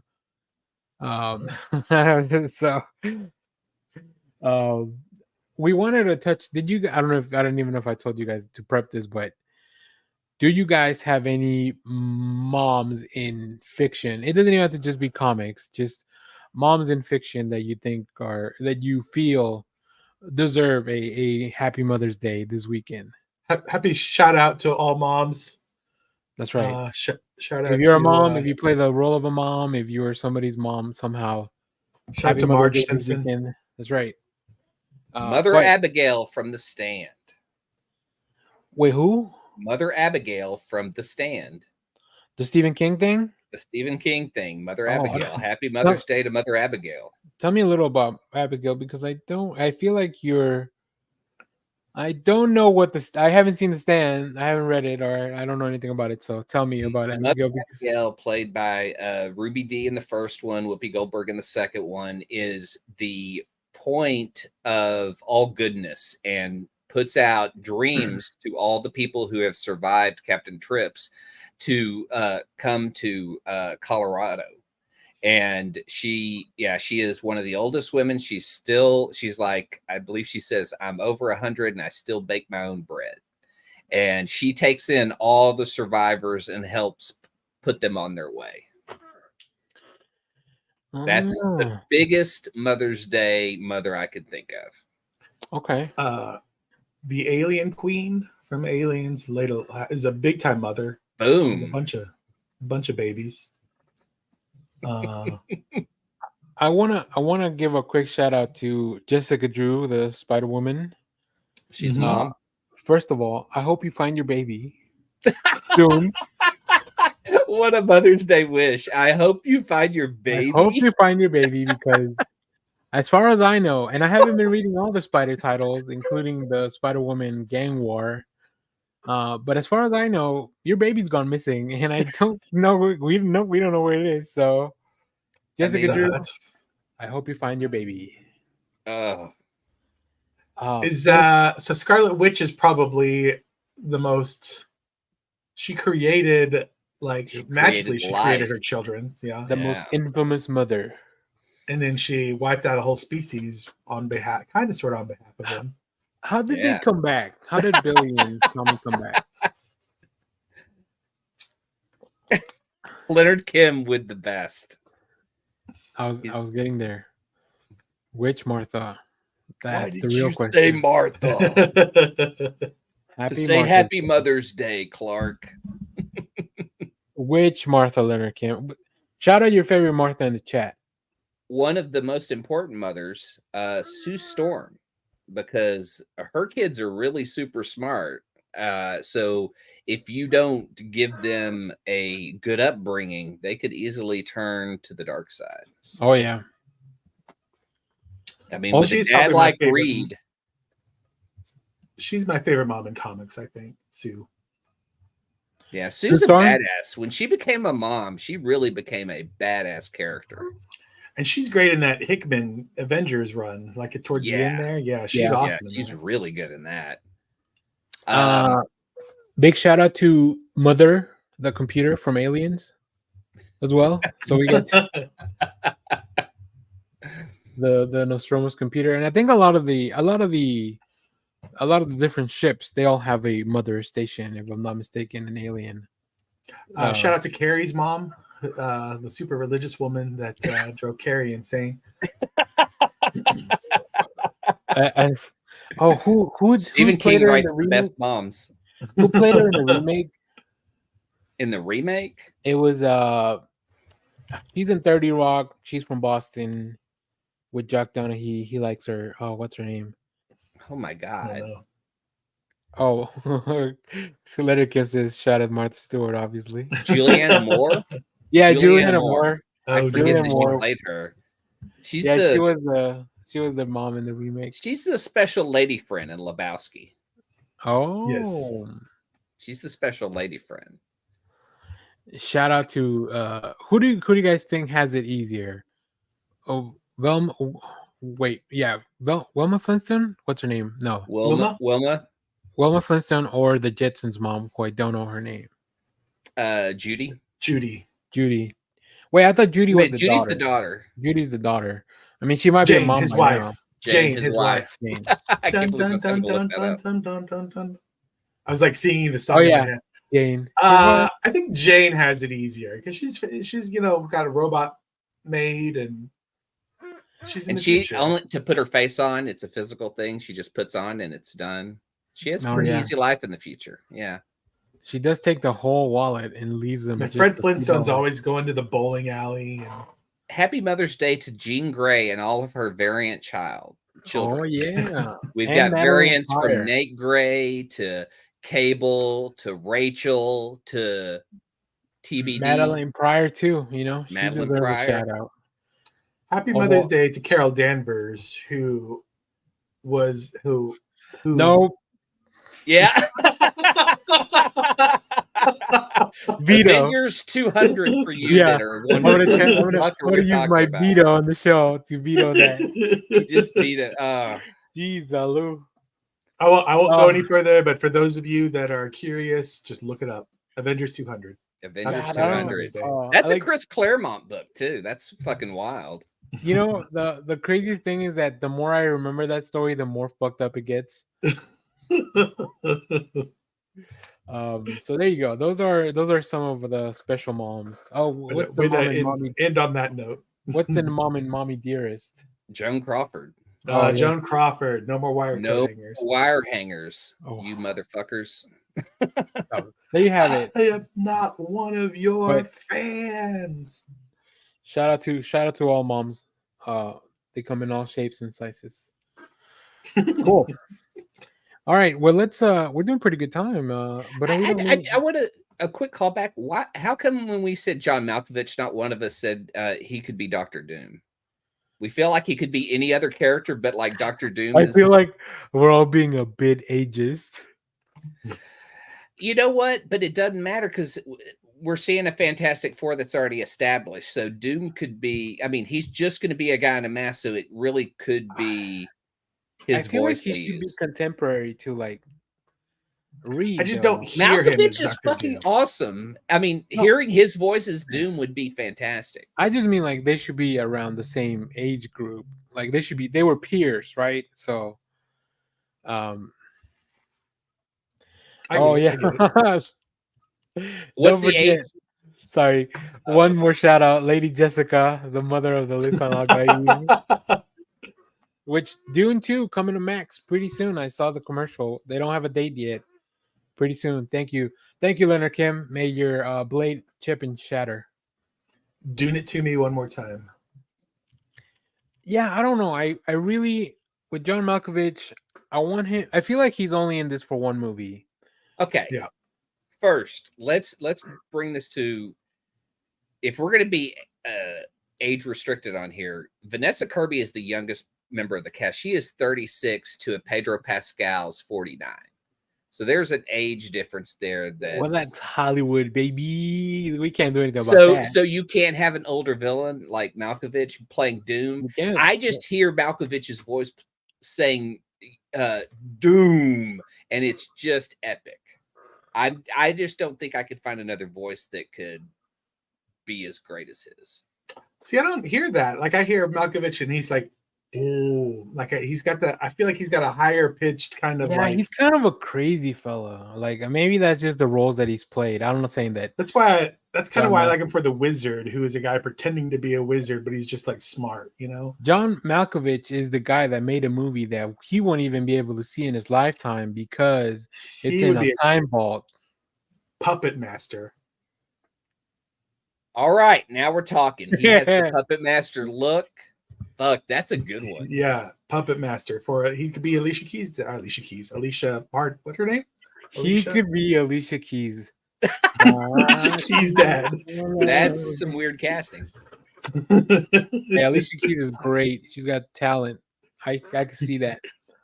I'm just thinking of that voice for Doom now, and I'm like going, do we have it? Does it exist? What are you, James Earl Jones? Then it's just Darth Vader as Doom. I'm okay with that. I'm sold. Yeah, right now that would be fucking Chris Pratt is the voice of Doom. I would give up collecting comics if that happened. No, if Marvel wrecked that fucking movie with a bad Doom voice like Chris Pratt, you would have to. You should collect comics harder in protest.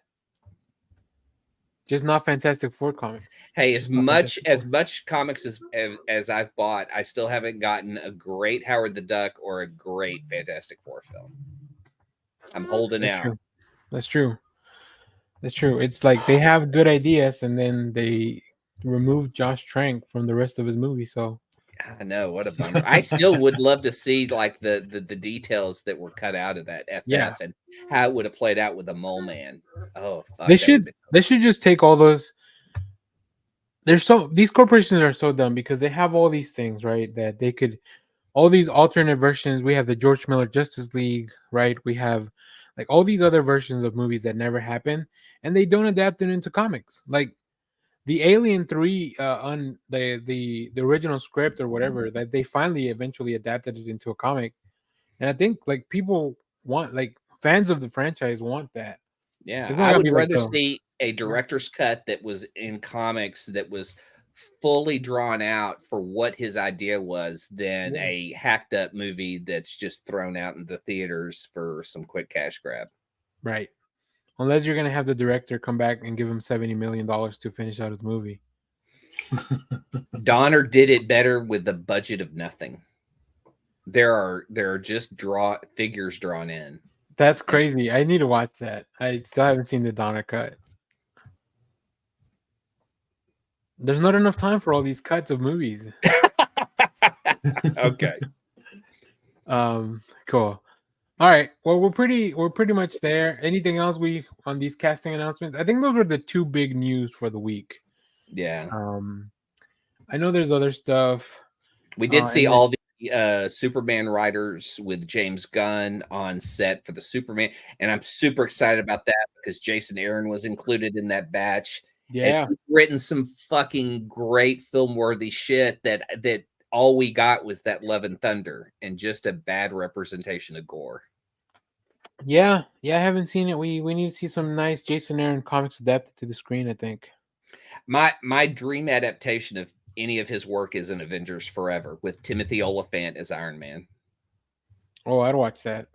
Oh yeah. I mean, I'd watch anything with Timothy Olyphant though.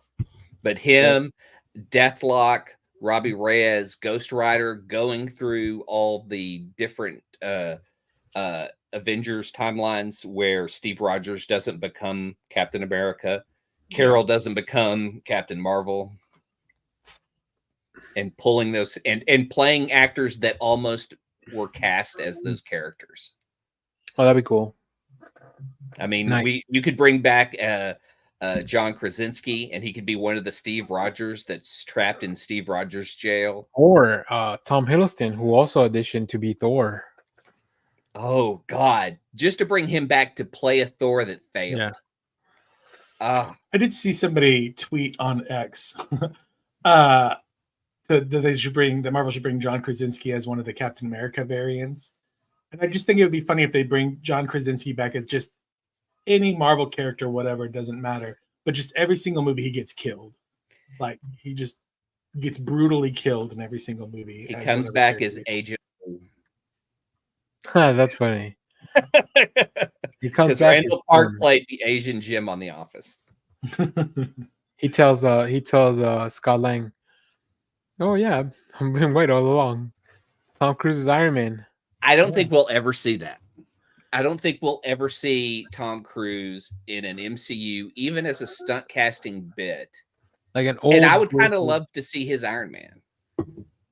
I want to see Tom Selleck's Iron Man. I want to see Tom Cruise as the superior Iron Man. Tom Selleck is a piece of shit person. Is he? Yeah, he is. He's always telling old people that they can mortgage their home for more money and all this just bad financial reverse advice. Mortgage things. Yeah, because I saw he was going to lose his house this week, and I was like, "Would you take out a second mortgage, you dumbass?" He's just I don't like that dude. Kind of a prick. He was never right for Monica, anyways. Exactly. That was always Chandler. That's right. He's her lobster. Team Chandler. That's right. 20 years later. All right. Do we have any? You guys have any recommendations for the end of the show? I have one thing. Just Washington's Gay General by Josh Trujillo. I love the book. It was fantastic. It's a history you're not going to get in school. It's a lot of details about the LGBTQ community. It was really educational for me because it just talked about a lot of things that I wasn't aware of, even some of the people that hid throughout history their queerness. Nice. And we have an interview with Josh Trujillo in the channel. Make sure to go check that out. He's currently wrapping up the Blue Beetle run. Hopefully, we see him in something else in the future because I think his Absolutely. books are great. Cool. Jeff, what do you got for us? Something else I watched this week was the movie The Girl Next Door. I don't know if you guys have seen that. It's with Alicia Cuthbert, and you said Timothy Oliphant. It jogged my memory because he's in it. The movie, if you've not seen it, it is about a young man. I can't remember the actor's name, but Alicia Cuthbert Emil lives in Hirsch. next door to Emil Hirsch. Thank you. He's about to graduate high school.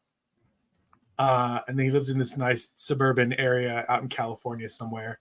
The house next door to him is for rent, and Alicia Cuthbert rents the house, but she is a porn star, and she's just trying to like. I wish you had her said life. a porn star. And then the two characters start dating. He has no idea that she's a porn star, but becomes aware of it later. It's a kind of a raunchy teen comedy in that same vein. It does not age horribly, but doesn't age well either. It's just one of those things that I'm just like, there's a better version, and even you could modernize this because with OnlyFans and stuff, like it would be easily adaptable for today. Yeah. Thing, but it's a movie that tries to like be like, exploring your sexuality is okay, and like. But really awesome with a porn star.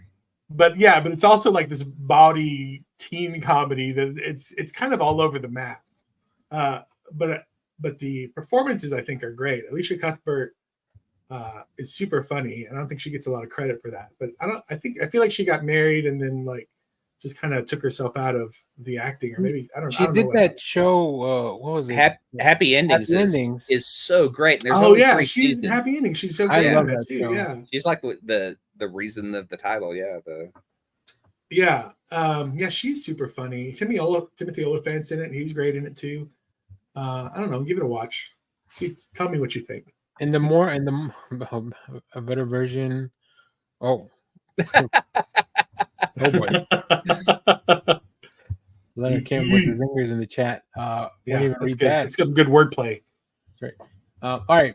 I'm going to recommend 2 things. So this last week, How Did This Get Made? Did The Beekeeper.